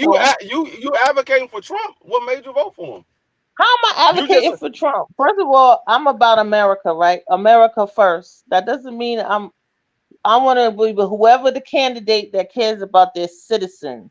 I want to be whoever cares about America, Americans, and the citizens that have decided to make a vow to be an so, American, so did you not vote for Harris or Trump? undocumented people or anybody that is trying to get in here underhanded, be they underhanded, undocumented, doing nonsense, riding around illegally because they don't know the rules, right? Everybody gotta follow stuff so we can get stuff together. Because when we have anybody that does anything illegal, right? Then we got their information. We can follow them. They had these people in here undocumented going under Mickey Mouse and whoever else. Nobody got their information. They going wherever they want to go and they being allowed to be cloaked. And I didn't like that at all. I don't like it. And I don't like anybody that's going to go down to the border and act like there's no problem. And Harris doesn't act like she sees a problem. That's a problem for me. So did you vote for Harris Harris or doesn't seem to Trump? understand what an American is, and she doesn't seem to have the priority for Americans. Because what I have heard her say is that she cares about them DACA people, she cares about everybody that doesn't seem to be an American, and that includes the black man. So all of that nonsense she got going on is weird to me. She seems to be very all over the place. She's going to go with whatever the biggest mouth has. So somebody obviously was complaining about the black man. So then she's going to take a butt to the barbershop. She all of a sudden, because somebody was complaining. So then she decided, okay, I'll do that. I'll do that. That's nonsense to me. You don't seem to have it together. That's no plan to me. She don't got no plan. She doesn't come off like a leader to me. And she is not someone that I would endorse. That's all I'm saying. I didn't say who I voted for. I'm just saying who I would not endorse. No way in hell would I endorse somebody that doesn't know how to protect our borders, especially being from New York, who was attacked. So we was attacked in New York City. So why in the hell would you allow undocumented people to come, especially to New York? You're gonna let people fly people over and just drop them off in New York? That was crazy to me. And we had to deal with our mayor. Our mayor is indicted, and our mayor is not in jail. And he's doing so. We got a black man indicted just like this white Trump, and he's still working too. So what about that? He's not in jail. Mayor Eric Adams is not in jail. He's still operating as the mayor, and he's indicted. So it is what it is. He's a black man. You do know that people was coming over here from other countries undocumented, as you say, under Trump as well. They was calling Trump. They They was was coming here calling him while Trump was in office. they was calling him Hitler because he was holding people at the gates. You know that, right? They was having a problem with his migrant um platform. They said it was too harsh. They took pictures of people whipping Haitians. Remember that? They didn't like his thing. That's why when Biden came in, he did open borders, which is outrageous. He just did open borders because people was upset with Trump's plan with his with how he was dealing with the migrants, and he said that his was not as harsh as Obama, but because Obama is a Democrat, they didn't pay attention to Obama's administration and how they dealt with it, but they paid attention to Trump. What administration that Obama did that they didn't pay attention to? They didn't pay attention to Obama's administration. They said that he was deporting. Trump said that Obama deported more people than he did, but nobody pays attention to the Democrats. That's why you have so many changes in LGBT rights under Obama because nobody was paying attention to him. He's going out of the country advocating for LGBT rights. Out of What the country. Why? That doesn't even make no sense. He wasn't even on American soil to advocate for LGBT rights. Like he's a part of the UN. Like it didn't make no sense to me. The stuff that he was a part of, but nobody was filming and paying attention to him because he's a Democrat and we are in the majority of people in the media are Democrat. They pro Democrat, not pro Republican. that makes absolutely no sense at all That because I don't think it makes sense either they because they was talking bad that's about just because they Obama don't the entire care. they was talking bad No. about Obama the entire time he was in I didn't say office. they wasn't talking bad about him. They didn't. So A lot of media didn't even want to call him president, but they didn't pay they attention was to his. They did not pay they attention was to paying attention to his him. stuff. They was talking They, bad they about the guy was. the entire time he was in. They was paying attention They to him. was They was not talking bad about him the entire time he was in. talking bad about him and paying attention to his policies are two different things. They was talking about all his policies. They was talking about all his policies. The same policies that Trump uses when he was in office. He was using the same policies that Obama was using. But he said it wasn't Obama's policies, it was his. But those was all Obama's policies that he was using. Just like the Obamacare that he said he was getting rid of, and all he That's did was just take Obama. Yeah. Obama. Just No, the all he health did was care was Obamacare. Yes, yeah, but which they said he all still Trump doesn't had. have a change for that. Okay, let me finish. All he did was take Obama's name off and kept the exact same health care. All he did was just take his name off. It's the same That's exact just health health care. care. We was talking about migrant issues. We're not talking about health care, and I'm we talking talking about about I'm talking policies. about all his policies. I'm talking about his policies that Obama was trying to pass and trying to go through with. They talked bad about it, but then Trump came right behind him and used the same policies. You know, like when he said he let all these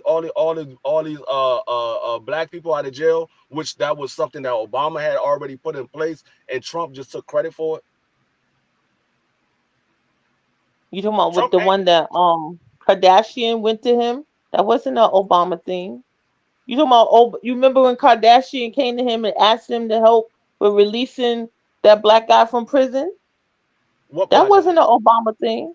I'm not talking about one black guy. I'm talking about a bunch of black guys, not just one. It was a bunch of black guys. It was a bill that he passed to release guys that was in jail for. I think it was some case that had went down a while back, and Obama had tried to pass the bill to get these guys released. They wouldn't pass it, but then when Donald Trump got in office, they passed it. The same Okay, so that exact bill means he that didn't Donald block that it. that the same bill that Obama tried to pass, they didn't pass it. But when Trump got in office, they passed it. They give Trump the credit for it. So is it not a good thing? No, because he didn't do it. He took the credit for somebody else. That's a good thing because he didn't block it. He's in position now. It's He just did like with block it. here What are you in New talking about? York. They did block it. They You did see block how it. in New What are you York, talking about? you see how in New York that the Rikers Island, they want to close Rikers Island, right? But that was under De Blasio. Now that we got Eric Adams, Eric Adams doesn't want to close it, so he keeps stopping the process with them closing Rikers because we have new leadership. When you get new leadership in, it doesn't. They don't have to continue with anything that you started. That has nothing to do with what I'm saying. I'm saying he taking credit for something that Obama tried to get done. They blocked it because But he then he didn't have didn't the do. house. Listen, what I'm Right. saying, he didn't have the house. They blocked it from Obama doing it. Once Trump got in office, because they did have the house, they went and passed it for Trump, so he can get And the it credit benefited for it. black men, right? Did it benefit those It black bene- men? They got it, released, bene- it correct? benefited Trump.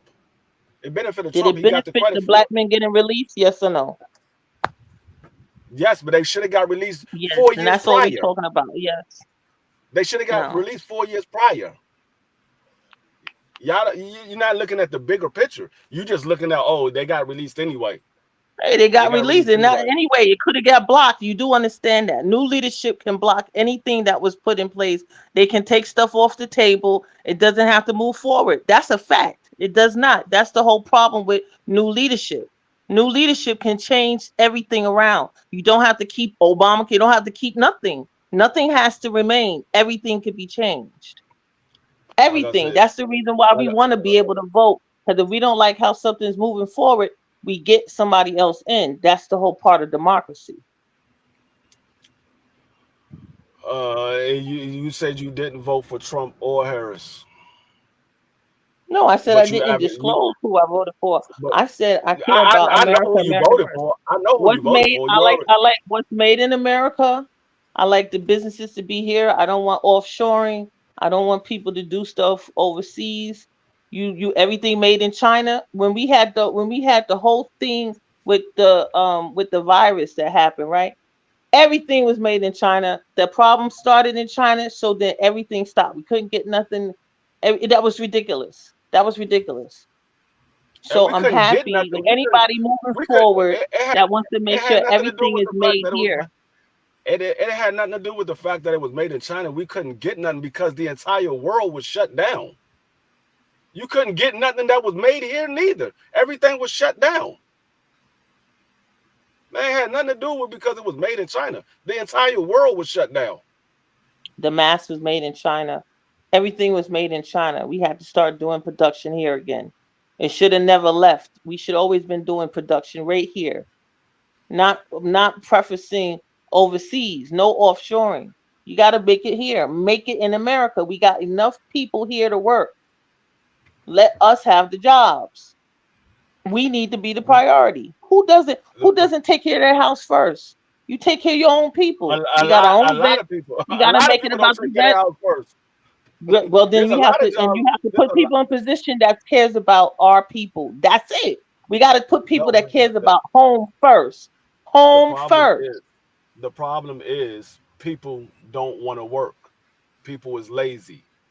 That's the problem. People in America is lazy. They don't want to work. They want microwave effects. They want stuff right then and there. They don't want to work for it. That's the problem. America is lazy. We got more obese people in America than the entire world combined because people is lazy, don't want to work, don't want to do nothing. They lazy. I mean, the facts are the facts. Americans are lazy. That's why we have so many people come over here and do stuff faster than Americans would do it. Because when they come over here, they ready to work. They want to make their life better. So they come over here and work. We sit here, we so used to having everything. We've been spoiled with all of the stuff that we have here that we don't work for anything. That's the reason why a lot of stuff is overseas because people don't want to work. There's jobs here right now that's open, but we still have a high unemployment rate. I mean, there's jobs available every single day and still have a high unemployment rate because people want that free unemployment check. They ain't got to worry about going to work. All they got to do is make a phone call and say they look for a couple of jobs and got on the internet and show that they look for a couple of jobs and they get a free check every 2 weeks.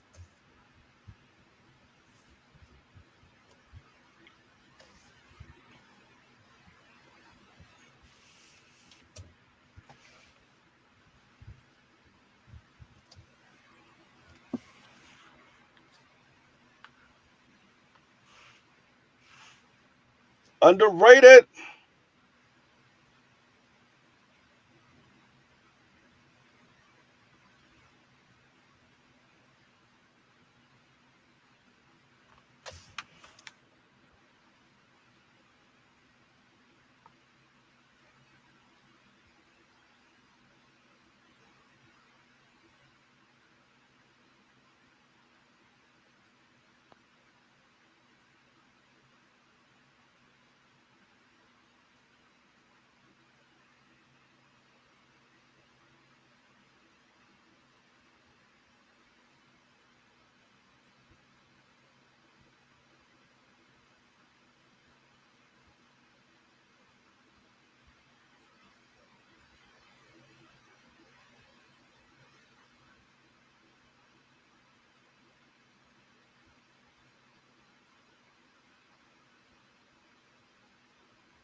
See, this is gonna make you lose people on your panel, underrated, because you are not talking. And what about X? X ain't got nothing to say.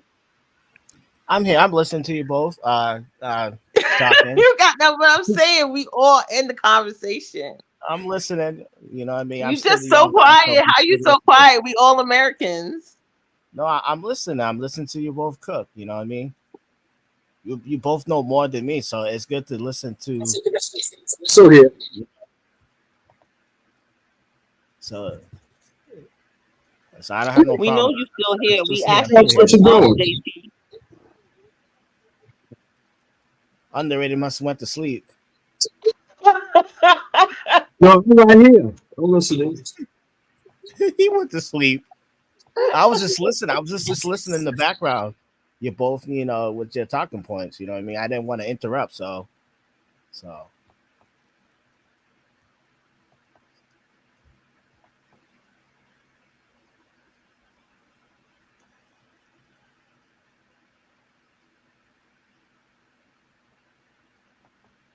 Is anybody still here?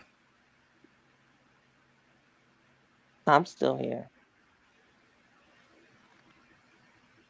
Underrated's going to sleep. He's tired. And he's tired. I thought you wanted to tell us. He's supposed to tell us who's expected to win. Like, I thought because it ends. The poll stopped at 10, right? Well, I don't It's know. like It says 11 something. they said they're supposed to stop at 1. That's what they said they're supposed to have a result around like the final result is around like 1 or 3 o'clock. Oh, Some of oh my some of them closed at like the West Coast closed at 11 because they're Right. 3 hours behind us. Yeah, behind, right. Oh, But they still because Pennsylvania, Wisconsin, and Michigan is so close. It's going to be a while before they finish tallying up the votes because it's so close. They got to count every single vote. Well, let me say this. I don't know. You heard it, D Freeze. Ohio projected a win for Trump. Ohio? North Carolina, they said Trump got. Georgia too close to call. Pennsylvania too close to call. Michigan too close to call. Why they cut it out like that? I guess the rest of the swing states is too close to call. Now, Oregon and California, Kamala Harris got. yeah, Oregon. That's good. It was interesting. All right, Georgia, Underrated. Did you PA, went to sleep? Wisconsin. Did he take a little nap? Huh? Did you take a little nap? They showed the map, but they just cut it off. No. That's not what I said. Did you take a little nap? No, I had it muted. I listened to y'all. Yeah, you did. You took a little nap. I ain't took no nap. Yeah, you did. Yeah, you did. Nah. You trying to put it on me, bro. No, I ain't taking no nap. Nah, D, the brother D called your name. You didn't answer. You took a little nap. No, I was muted. No, you was not. Don't It was muted. don't lie. Yeah. Don't Listen, lie. the background says Georgia, Pennsylvania, Michigan, Wisconsin, Arizona, Nevada, Pennsylvania, Michigan were caught too close to call. Arizona, Nevada too early. Now they are that. I just heard from one thing. I just heard that there are still people. They still counting. They still lying at Arizona and Nevada. So where we at right now is 12:35. This shit is so fucking frustrating. I'm getting annoyed already. So there are still lines. They still got to count. So Yeah, so the house because at this hour. Yeah, the house at this hour is Republicans 186 to Democrat 154. But you know, it's different. It's different than other networks. So yeah, some of them. oh, I got to call Georgia. Donald Trump got Georgia. Really? Oh shit. Yeah, so she got in order for her to win, she got to win Pennsylvania. If Got to Trump win gets Pennsylvania. Right. Yeah, if Trump gets Pennsylvania, he's the president. It's done. Right. So she got to get Pennsylvania. Yeah, she got to get Pennsylvania right. because you Where the still hell got are They you supposed to have getting all this those shit from? Hispanics supposed to run out there from there. They said that's like really, really heavily populated by Hispanics, and the Hispanics is supposed to have this big turnout because of that comedian saying that, making that messed up joke about Puerto Rico. Puerto Rico, yeah. Yeah. State that's not it's not been treated as a bad state. If she doesn't If they choose don't get out and vote, they can't complain. it's Pennsylvania because there's no surprises outside. They were saying just as you did, she got to win Pennsylvania.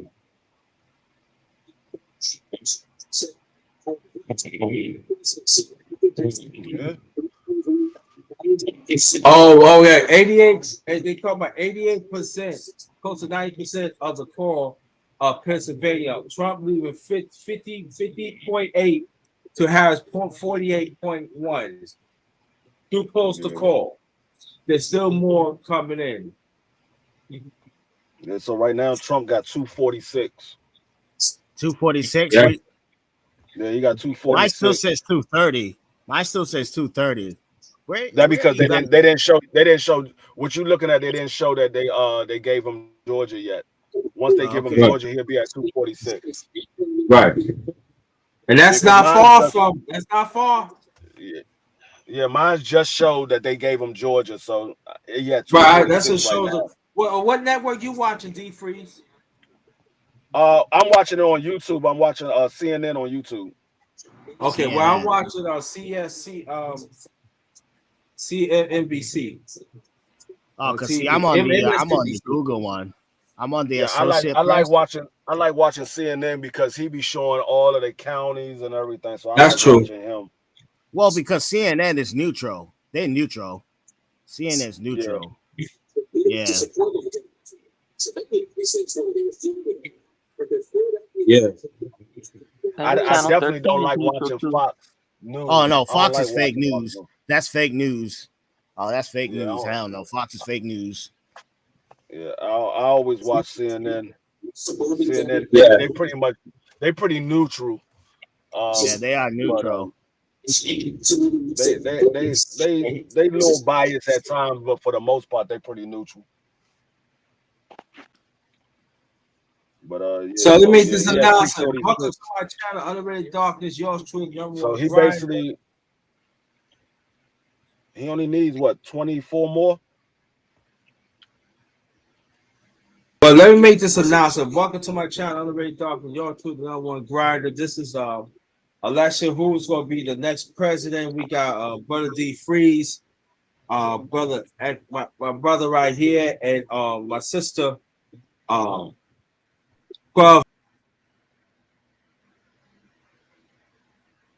You know what I mean? Stop acting like 12 hours. Stop acting like 12 hours supposed to be all by herself. Oh, you're picking on her. Why you picking on her like that? Why? So what you come up here? Yo, that's all I'm saying. No, you said I got my sister, and then you just went quiet. We thought you forgot the name. No, I Look, mean myself. No, but I'm just saying that there are some people, some of them in the space as you're in the, oh, you picking on her. Why you picking on? Well, she chose to come up here and had a great dialogue with. So why don't you, some of y'all come up? Don't be quiet.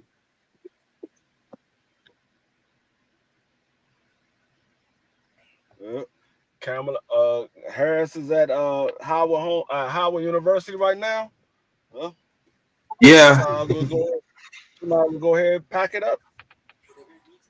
Well, road to 270. They said Trump had 246 to Kamala Harris 189. Unless she gets some big numbers in Philly, she ain't gonna win Pennsylvania. That's her only hope, to get some big numbers in Philly. Right now they still counting in Philly, but that's her only hope. Oh, Gio! Hold that door, y'all. I'm just going by what I see. They said GOP control Senate 51 to 41, 1 seat majority. Oh shit. Senate Nebraska DB 50. Senate Nebraska, they got a seat in Nebraska. Damn. I see none but red. Yeah. Yeah, man, it is what it I is. said the only hope that Kamala Harris gotta have is she gotta win Pennsylvania.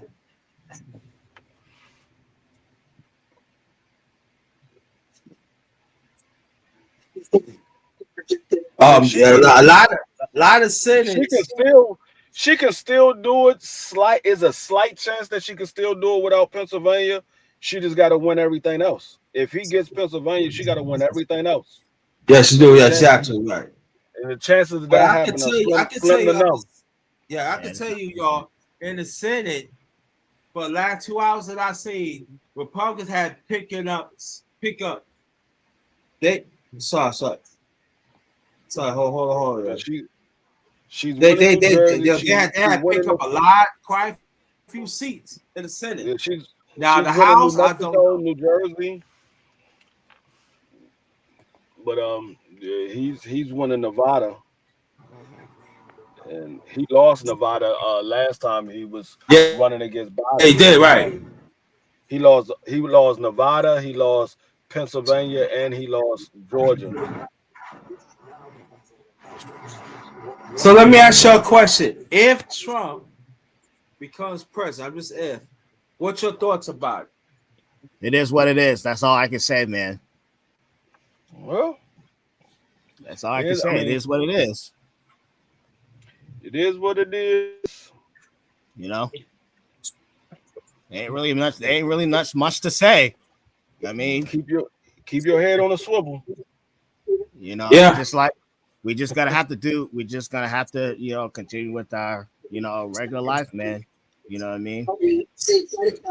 The only good thing about it is you only got to worry about it for 4 years. You ain't got to worry about it for 8 because he already did 4 years. Yeah, that's true. That's true. That's a good point.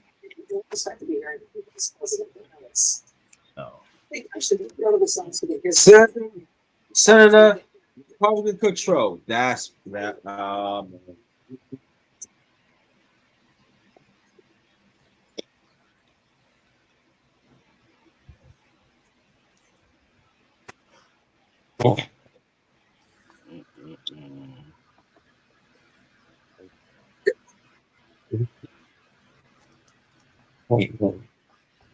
Now they got Harris campaign co-chairman address supporters. Yeah, she's still down Pennsylvania by 2%. It's not good.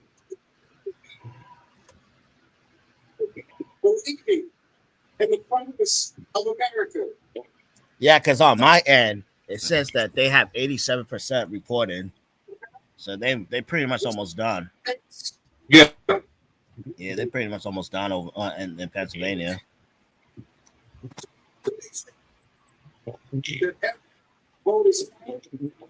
That every voice has spoken. That sounds like Obama. Is that Obama talking? No. It's Harris Harris campaign co-chairman address. Co-chairman. Oh, no, like Obama. Yeah. The nation. So thank you for believing. May God bless you. May God keep you. And God you enjoy this. A short, to-the-point statement from Senator Richmond, the Harris campaign co-chair, speaking to what is still a considerable crowd at Howard University in Washington, D.C. Now see them showing as one and leave the grounds. They're letting the assembled there for the Harris campaign for its roots in the vice president. What to say? Like I say, there are some people, you know, oh, we want to change in this country. They don't want to change no country. They stand who they are.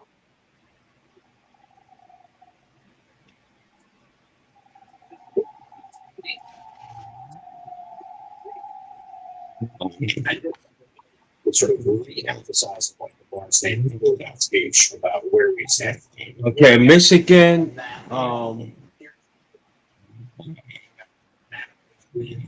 Y'all still here with me? I'm still here. Yeah. Okay.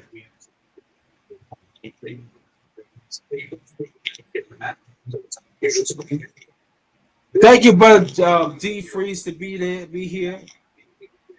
We rolling this, we rocking this out. Yeah, it's like my watch party. I was feeling it was kind of quiet on the YouTube because I know a lot of people that was constantly talking about the campaign, and then I don't see them on. So I was happy to see you was on Underrated Darkness. You know me, I ride. You know, they go to show. They don't. I don't know why.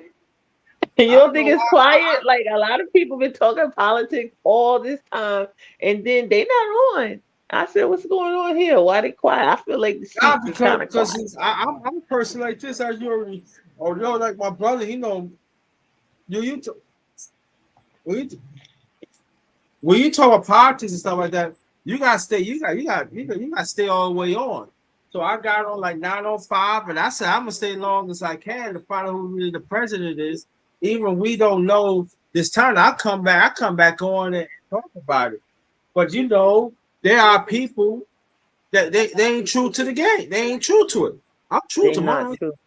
No, they're not true to it. You know, so I feel like this, that especially this election, I'm surprised, as y'all know, I'm surprised that, I mean, besides the free, I'm surprised ain't that many people come over here and get on the panel or even be in the chat. But as y'all already seen, y'all know what time it is.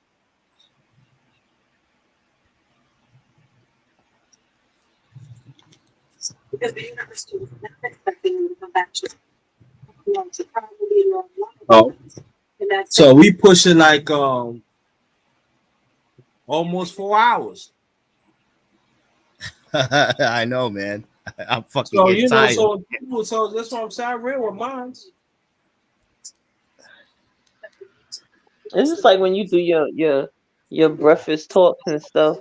You be going into the afternoon. You be having an all day talk.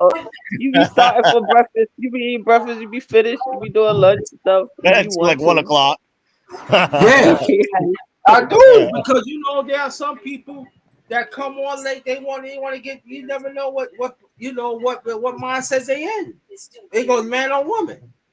Or men's fellowship. Or men's fellowship. Yeah, men's fellowship. Yeah. So we deal with we gotta understand between man and women. We deal with fragile minds here. So sometimes I do extend it, and there are some people they be thinking, "Yo, why you staying that long for?" You know, they don't care. Well, yeah, I don't see that kid giving you cash out. What's up with that? Because I know after wherever this live finish, I know it's gonna be a low count of views. It's just YouTube, man. You know how it is. Yeah. And then you know I might do an aftermath. I might do an aftermath in a few hours. Who knows?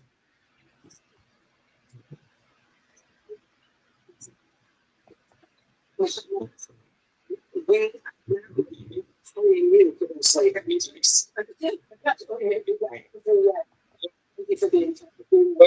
I push it. Yeah, we push. Yeah, that 12 Val's been here almost 2 hours with us. You notice that, right, bro? It's been no 2 hours. You've been almost 2 hours. More or less like an I know hour. I was eating. I didn't have no problem. Yeah, right. I was eating. So What you eat? What you happy eating? to come up. I had a quesadilla with lemon juice. I mean lemonade. Damn, what's up?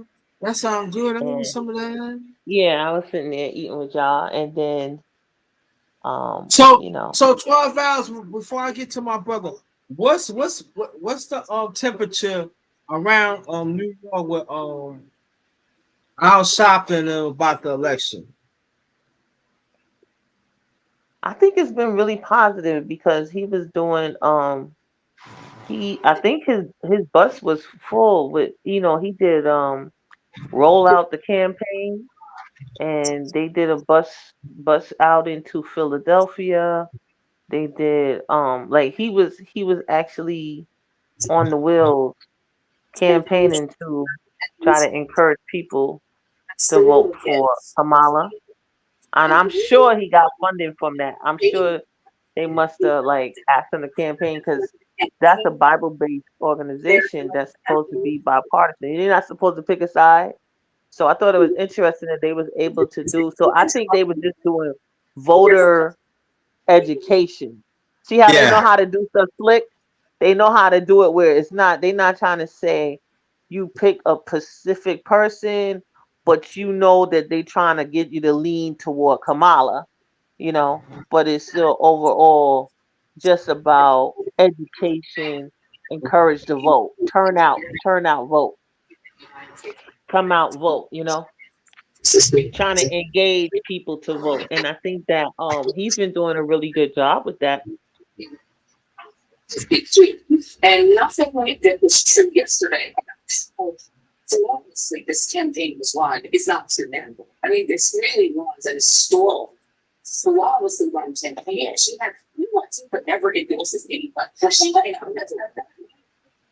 She had every prominent celebrity voice. She had the Taylor Swift. She had the Swifties. She had Oh, she got Taylor Swift. I didn't know that.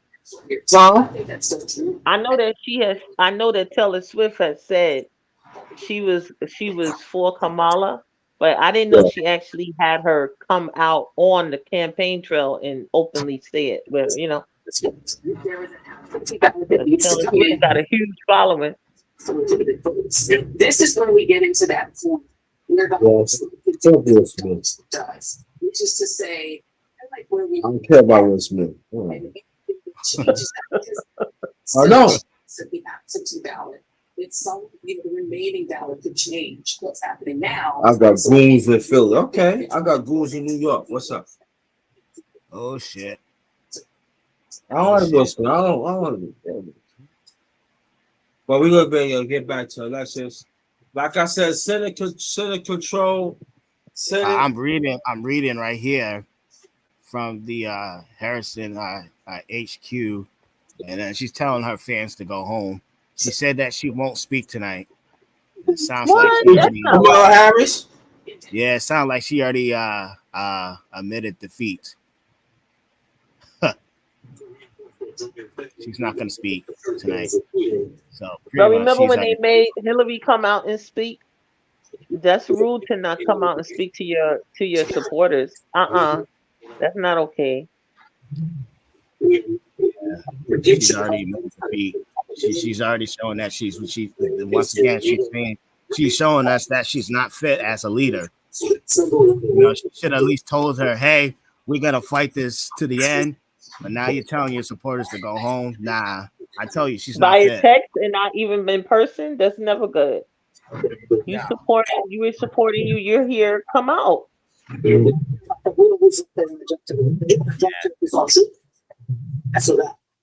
Yeah, it's a wrap. It's a wrap. Like I said, just give him Pennsylvania and just give him Georgia so we can end this shit already. Yeah. We've seen Donald Trump think he might win re-election and sound like that, and he lost. We saw the Hillary Clinton campaign. I'd say this is the most bipartisan way possible. On election even 16, we really think they were going to win. So that's not predictive or dispositive, as the lawyers would say, right? It's not practicing. So it doesn't mean anything really, but I will say importantly, what we just saw from Larry's campaign looks like their expectation is more pessimistic than optimistic. We didn't see them bring out a real fire breather who's acting like, hey, give us a little more time. We got this. It wasn't a long speech. It didn't even, if Jenny can speak to this as a candidate on the panel, didn't sound like a battle plan of here's the next 36 hours. It sounded more pessimistic. And on the flip side, yeah, holy shit. You can see I'm looking at the rally from left to right. It's fucking completely empty on Harris side. It's completely empty. They all going home. Sad. Which is unfortunate. And we all went to this table late night last cycle. Shit. He lost and he came out and did that. And so I just want to observe, I'm sure many of you are going to add insights to this, that the first campaign sounds like that.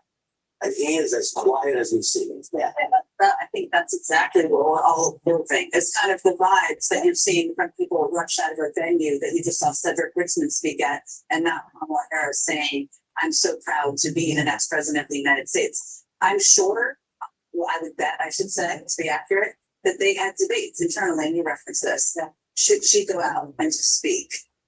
Should Tim Walz go out and speak? And there are different choices you make on campaigns. And this is not reflective of what the outcome is necessarily going to be. But in 2004, John Edwards went out and spoke, right? They said Edwards out here. And that's real funny was the great next to from that. But that's why We're still here. I'm still here. At the Javits Center, we saw the campaign chair also speak then. You have discussions in the campaign and what message you're sending. So to your point, Ari, sending Cedric out there, who is not the candidate, not the vice president. You still here, 12 hours? Yeah. Okay, cool. I'm still here. Yeah, so it's still, I'm trying to tell them that somebody should come out. Too close. Michigan too close. Wisconsin too close. Arizona too close, and Nevada too close. It doesn't matter anymore. The Trump already he's gonna take Pennsylvania, Georgia. Kamala Harris got New Mexico. That we already knew she was gonna take it. That's nothing, man. That, like I said, the two most important ones, like I said, are Pennsylvania and Georgia, and Trump is leading. He's gonna take it. It's over. It shit's over, man. It's over. They just give it to him. Just fucking give it to this dude already. She was average. She was there in Atlanta, like Georgia so much. I'm surprised. And I think she did like 2, right? Didn't she do 2 rallies there? The 7 swing states. Who did the rallies? Didn't Kamala do 2 rallies in Georgia? Yes. Yes, she did. Yeah. So you would think she would have, So that's interesting. I still think it's weak of her that she's already admitted defeat. You know what I mean? She should have fight it to the end. That's just weak of her. And once again, it's like I said, it just shows her that she's fit to be a leader. This is a big deal. We talk about that South Central Pennsylvania region as a state there. We just got all the rest of the vote. There's a lot outstanding. Again, to put this in perspective, this is an improvement of Trump over where it was 4 years ago. And that continues the story. The state. Pennsylvania at the start of the night was 1.2 in this part of the state. He dropped a bit in 2020. He didn't drop any further in counties like this tonight. Another county, Lancaster County, Cumberland County, now in Fort County. Where else did we just get results? We got it in Westmoreland County. We're almost complete here. Again, big Republican suburban spoilers, just over the big Republican county outside of Pittsburgh. And again, Trump is running a little bit better than he did here in 2020. Why do people switch it fast? Yes. Outside Philadelphia, it's a 22-point margin for her. But what we have been watching is this number, this bonus number, has been ticking down ever so slightly with every update. Why? Because every update is the vote that was cast today. That is the most Republican-friendly vote. The vote by mail, the most Democratic-friendly, that is released early in Montgomery County. So what are we still waiting on in Pennsylvania? Well, again, Philadelphia. My house on Hawaii. Little state. She in Pennsylvania. Hawaii. We already know that he's going to take Hawaii.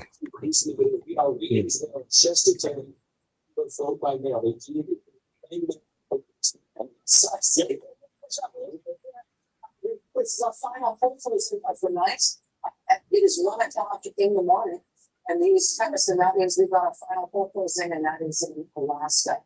Right now, the projection in Alaska, too close to call.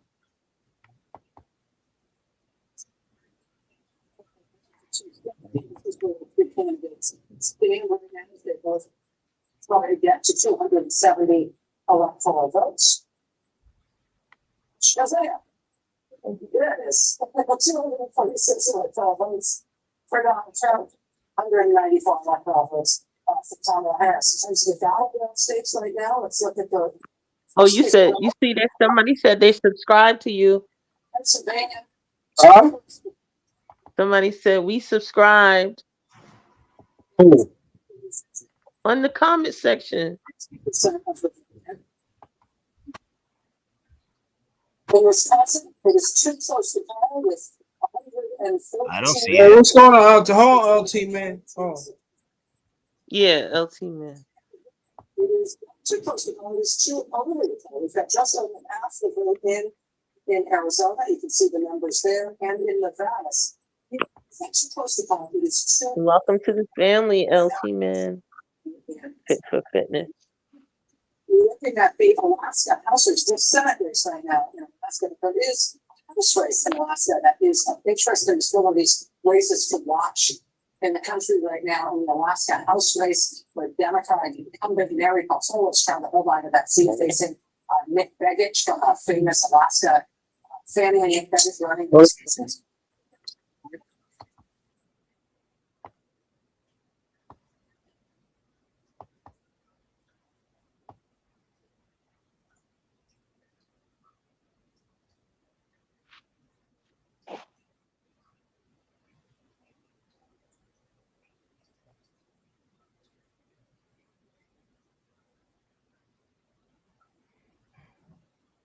What, you muted your background? Cause now I don't hear nothing.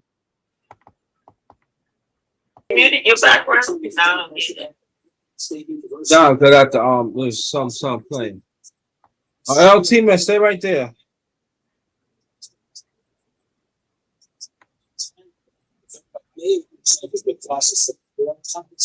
Thank you. Yeah, I'm if you want to come, let me send a link.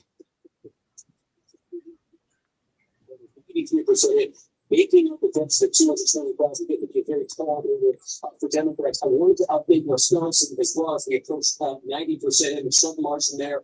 About 4 points, as you can see right now, 116,000 votes. We have been following the story of Dane County, and the bit of a mystery for someone like exactly how much vote was left. We actually believe that. Take a look at this. We saw this. Shadow, hold on. 2,000 votes. Hold on for a second. Basically to the Biden level in 2020.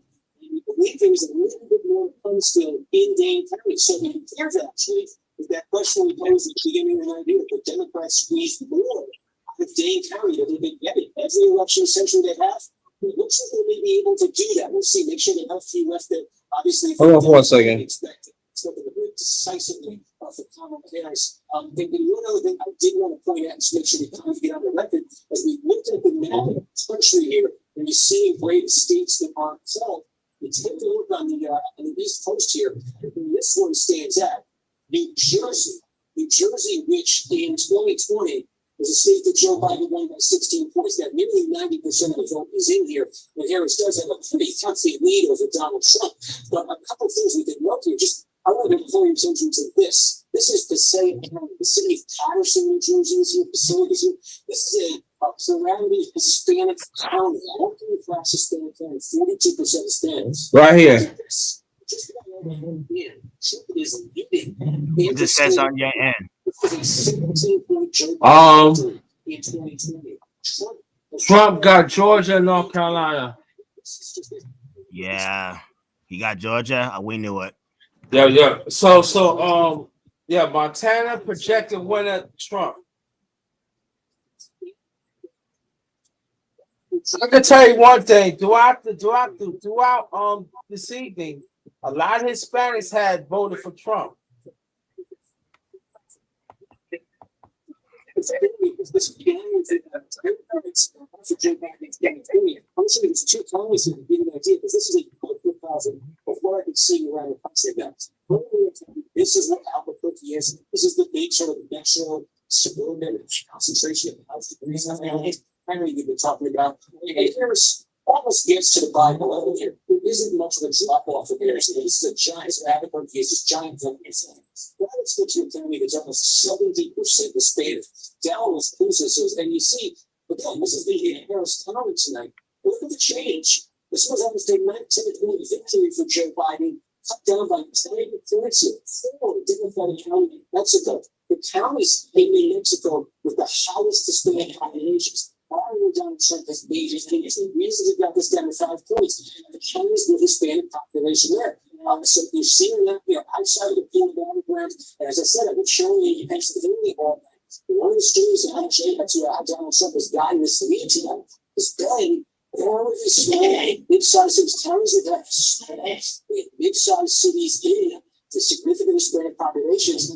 So Trump's moved gains. Thank you very much. Looking now at what remains outstanding, obviously we've got cases that remain outstanding. We've also something about control of the House. Now, as far as I understand it right now, the best thing we can say, the most definitive thing we can say about this is that we're not going to know. And that's because there's so many contested House races that are going to even just in California. And California, very probably, and with no compunction whatsoever, takes risks. It wins. They really important for the country, and they've done it that way for years, and it's like there's no fighting over that. Right now, at this hour, I understand that there are roughly 2 Democratic flips, meaning seats that were held by Republicans that are now held by Democrats, and roughly 4 Republicans. Seats that were held by Democrats that will in the future be held by Republicans. And so we'll look at some of those details and we'll try to keep an eye on all the uncalled races. There's House and here. But the Republican control Senate and with sort of a jack that we're getting from the 2 presidential campaigns controlling the House, the election press. And one of the most important things in the country. And the hands good up for trade it's going to be control of the Senate for 2 years. And in the next 2 years, the Democrats will have the advantage in the Senate campaign of the Republicans in this time, which is to say, the Republicans will be defending the seats against them for Republicans. So they're exposed to being flipped. So it is a 2-year plan by the Republicans as of now. And I hope that we're starting sometime. Chuck Schumer is going to be working that for 2 years. There is an entry of judges, which is such an important generational piece of this. But in that 2 years, there's also the confirmation of nominees. And if it's Kamala Harris sitting in the White House, it's going to become extremely difficult to get nominees through.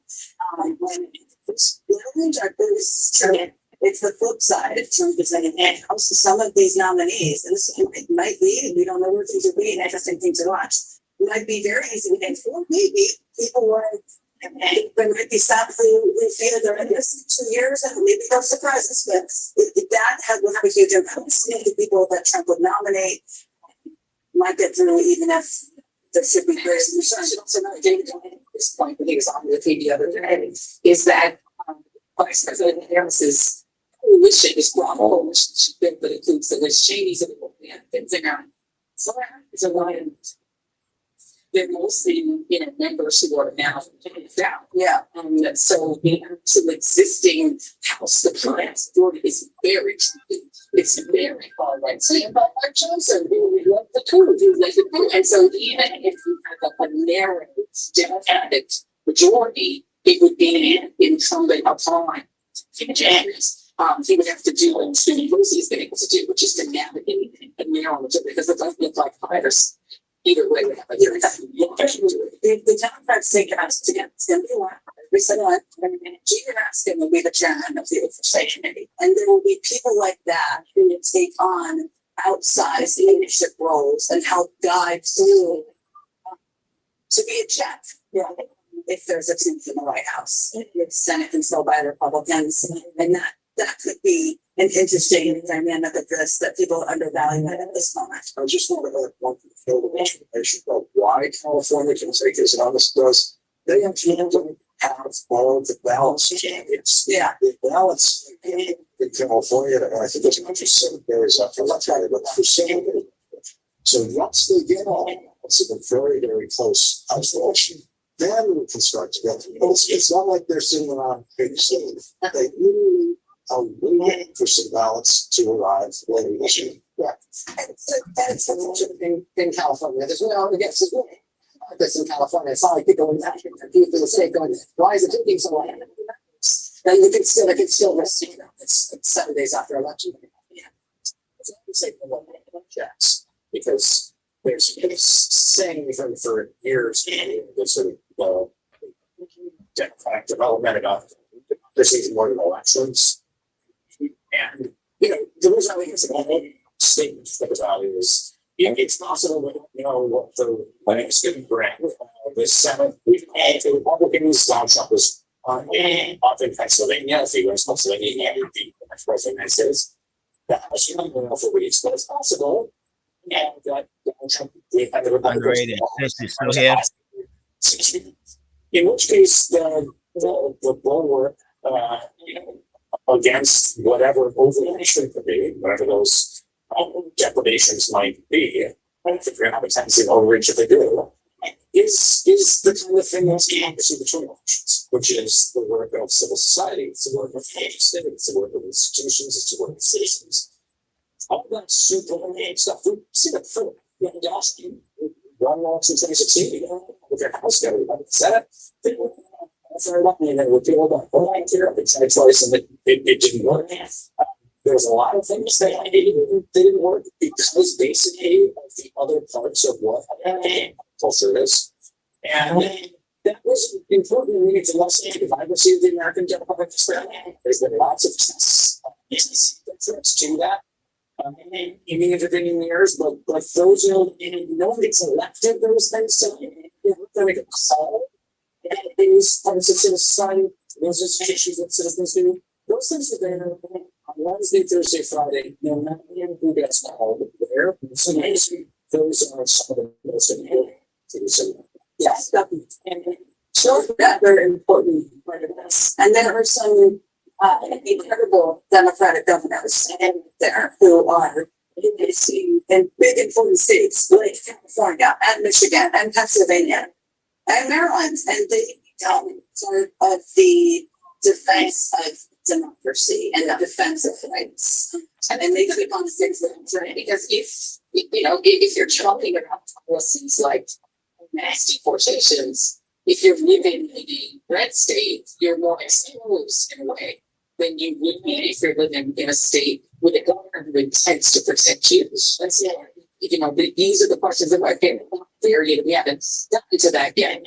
Those are the things that people will definitely think about. Is where you live and suddenly becomes very important to what actual rights you have as a citizen. Change their characterization of the projection of the we previously that this race was in the presidential race, it is close to you see 70% of the event, then a difference of just under 40,000 between the two candidates. So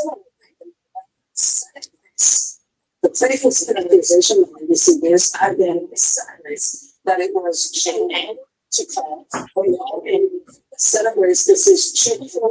This is Democratic candidates, Jeffrey Rosen facing an challenge of sin. It is too close to happen. Boy, is it look at that 70% of the difference between these two candidates just barely 3,000 votes. So that's 3,000 and something. This is 480.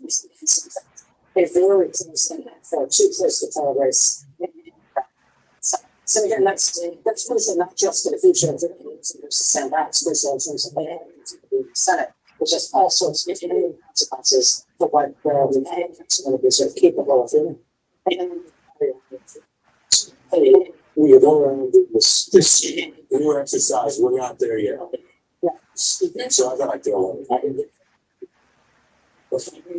Never say it every time, right? But we have now called NBC the Republican Senate. Has busted through this past ceiling.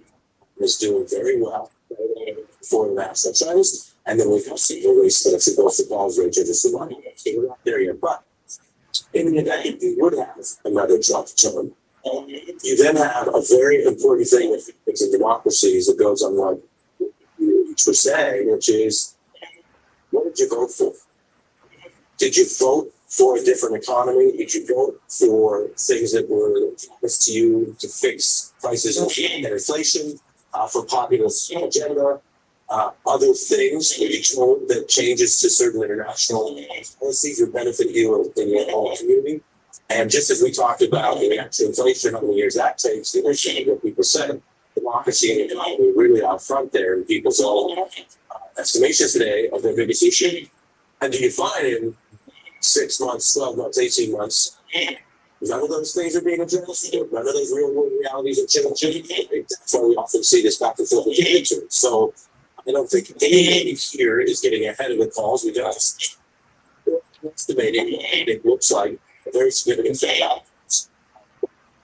We voted for the economy and other improvements pretty quickly. There's no reason to think that they and others in the country will suddenly be just at peace with the delivery of that. The energy that's against Washington and some of these things can just shift to against incumbents. We have had waves of angst from 15, 16 through the first term, back in the midterms, through the COVID, through the recent era. And so that's another 2 years that the person who elects to gain on anything they told you better in The justifies, past forward, if you have some names in this, I think you just told me that. Thank you very much. We think that Republican presidential candidate Donald Trump is on his way to go address his supporters. Trump will be on his way to each convention center in Florida. We don't know exactly the timing for the plans. That's why we're looking at checking in NBC's Von Howard. Based on some selection night reporters and Sam. Hey, Rachel, we're in West Palm Beach. It's hard to see if it was the game that made its way. It's Mar-a-Lago Estate in Palm Beach, here to West Palm, the convention center, where I'm told by a campaign official that he is set to speak soon.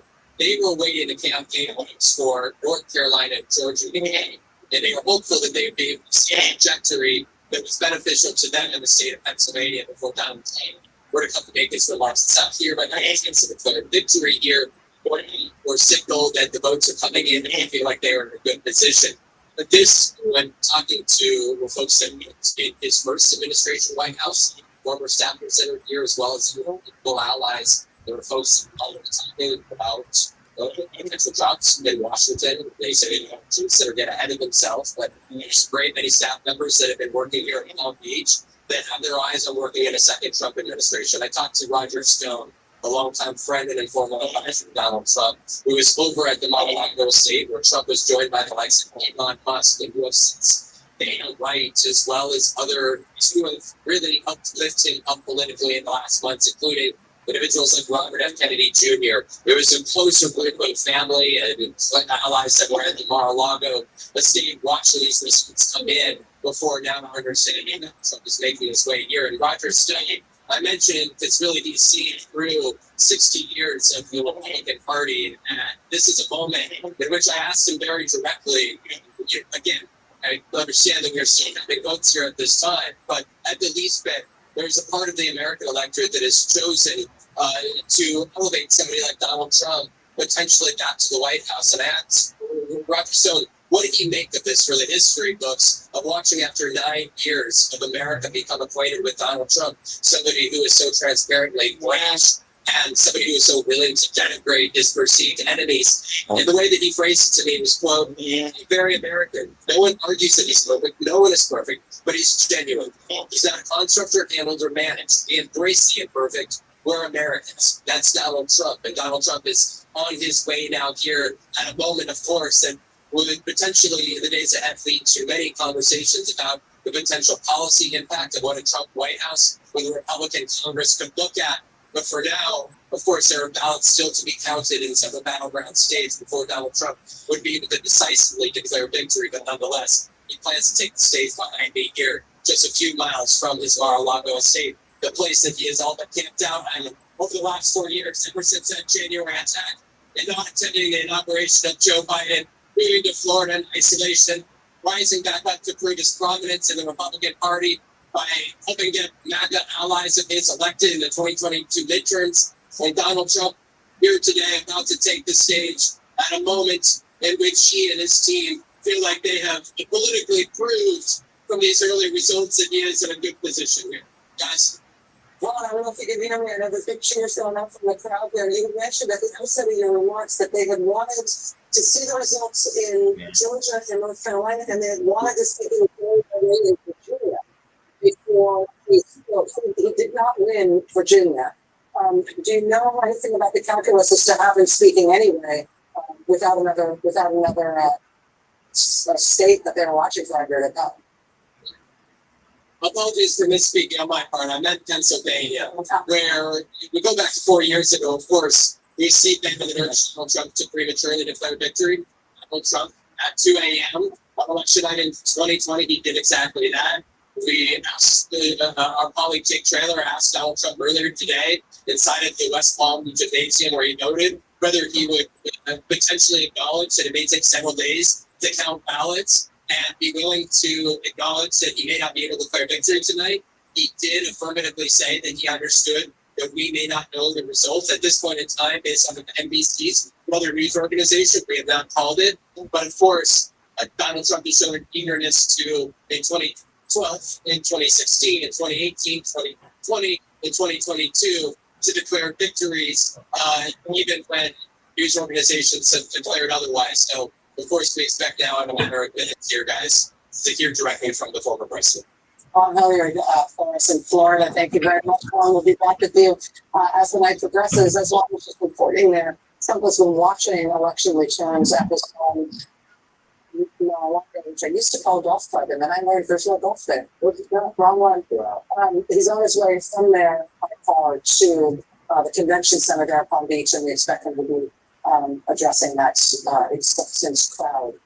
So we shall see. And presumably he's going to declare victory. We thought he would declare victory even if he was losing badly at this point in the night. So given the way things look, we assume that he's going to declare victory, but we'll have to wait until we see what the turn outs are. Yeah, I mean, already made this point before, which I thought was a really smart one about how he's loudest when he thinks he's losing. Well, fine, he thinks he's winning. At least in terms of what was coming out about that opposition. Trump has this sort of so to pretend to be magnanimous if he thinks he's winning. When does he ever done that? So we pretend to be. They'll talk, and he will sometimes talk about things like unity, or that try to keep him on unity in a counter speech for like a few sentences. Yeah. I'm not expecting that. There are people, there are these sort of brief glimmers of when these handlers have sort of puffed him up enough where he does that. He may just, rip about 1980s movies. I mean, if you really never know. Sorry. Listening to all of this, it's 1:03 to almost morning here, and some people didn't go to sleep, not us, of course, but in Western Europe and in the UK and in the Middle East, people are waking up to it. And I'm thinking if we're going to wake up to Donald Trump's arrest, wrong, and everyone's seeing it. If the people of Poland, people in Gaza, people in Tel Aviv, and Middle East, from Ghana and South Africa, and people from Western Europe who are extraordinarily and terrified about, as a friend of a friend said, maps being redrawn in Western Europe with Donald Trump is pleasant. And when we think about the implications of all of this in terms of domestic politics, the war is at a huge point. And, this is very much an election battle, the global world order. I think we shouldn't forget, as we are trying to think about how to go to bed and grapple with all of it, there's another kind of world that come to this. He's trying to figure out what this may mean, not just for America, but for now. We have to remember, So like this year with the seven swing states that are held by NBC News right now, which is Georgia and North Carolina, none of the other 5 states have been called at this point. You can see it. This is the battleground states: Pennsylvania, Michigan, and Wisconsin. So none of those states called by NBC News. Neither has Nevada and Arizona. What has been called is Senate control. And of course, we can aid the campaigns in terms of what they are saying. It's 8:25 a.m. in seats where people they wake up earlier than that, and they are very worried as they look for the sort of success of this.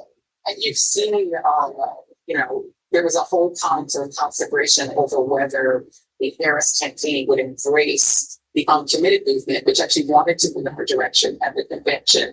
And the question was whether they should allow a speaker to happen and whether there should be meetings where they should go to Dearborn and try to engage the Arab and Muslim community. We did see one of the co-founders of Uncommitted, Afghan Andrew Mitchell Show here on our network, support Vice President Harris and the member, the state senator in Georgia, who was going to be the speaker had they allowed it to happen, also endorsed and supported her. But the irony is, you did have Tiffany Trump's husband, who's Lebanese American, and they're going and trying to push or in the state of Michigan to go for. The irony of that, of course, is Underrated. You still there? Yeah. Yeah, they're about to call it for. They're about to call Pennsylvania for Trump. It's pretty much over now. Say that again. They're about to call it soon for Trump for Pennsylvania. It's pretty much over now. Oh, yeah.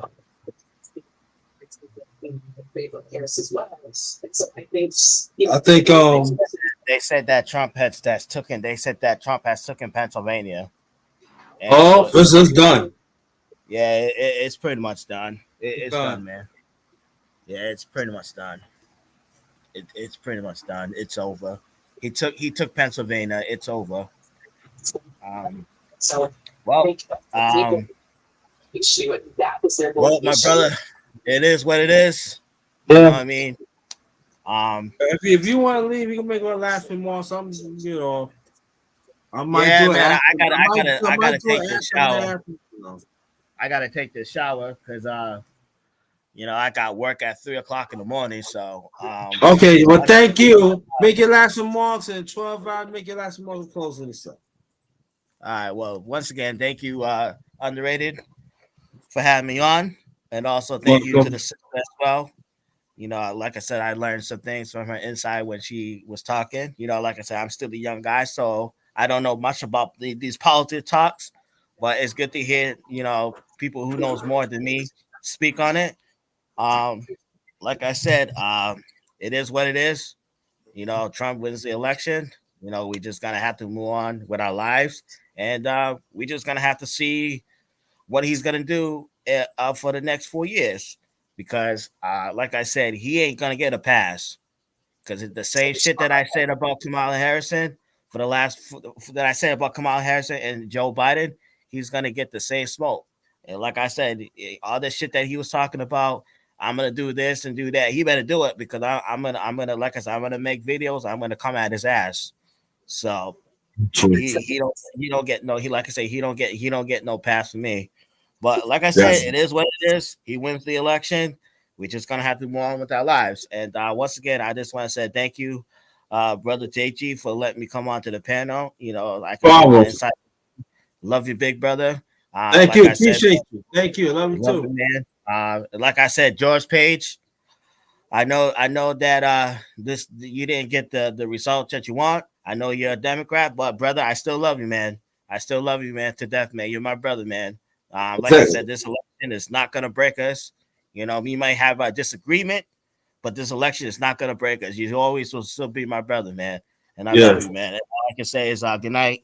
And Underrated, we'll talk again. We might. Yeah, I might do aftermath. I might do aftermath on this. So when you do the aftermath, when? That probably is today. I don't know what time. Probably like maybe late morning or early afternoon. Because usually I don't get out of work I don't get out of work until at least at like 10 o'clock. So I mean, 10 o'clock at night? no, in the morning. In the morning. No, like I said, it probably be like late morning, early afternoon. Okay, man. I'll stop by. I'll stop by. We can talk some more. But Definitely. yeah, like I said, brother, thank you for having me on. Have a good night, man. Love you, and we'll Love you talk. too. We'll talk again. All right. 12 hours. Last remarks.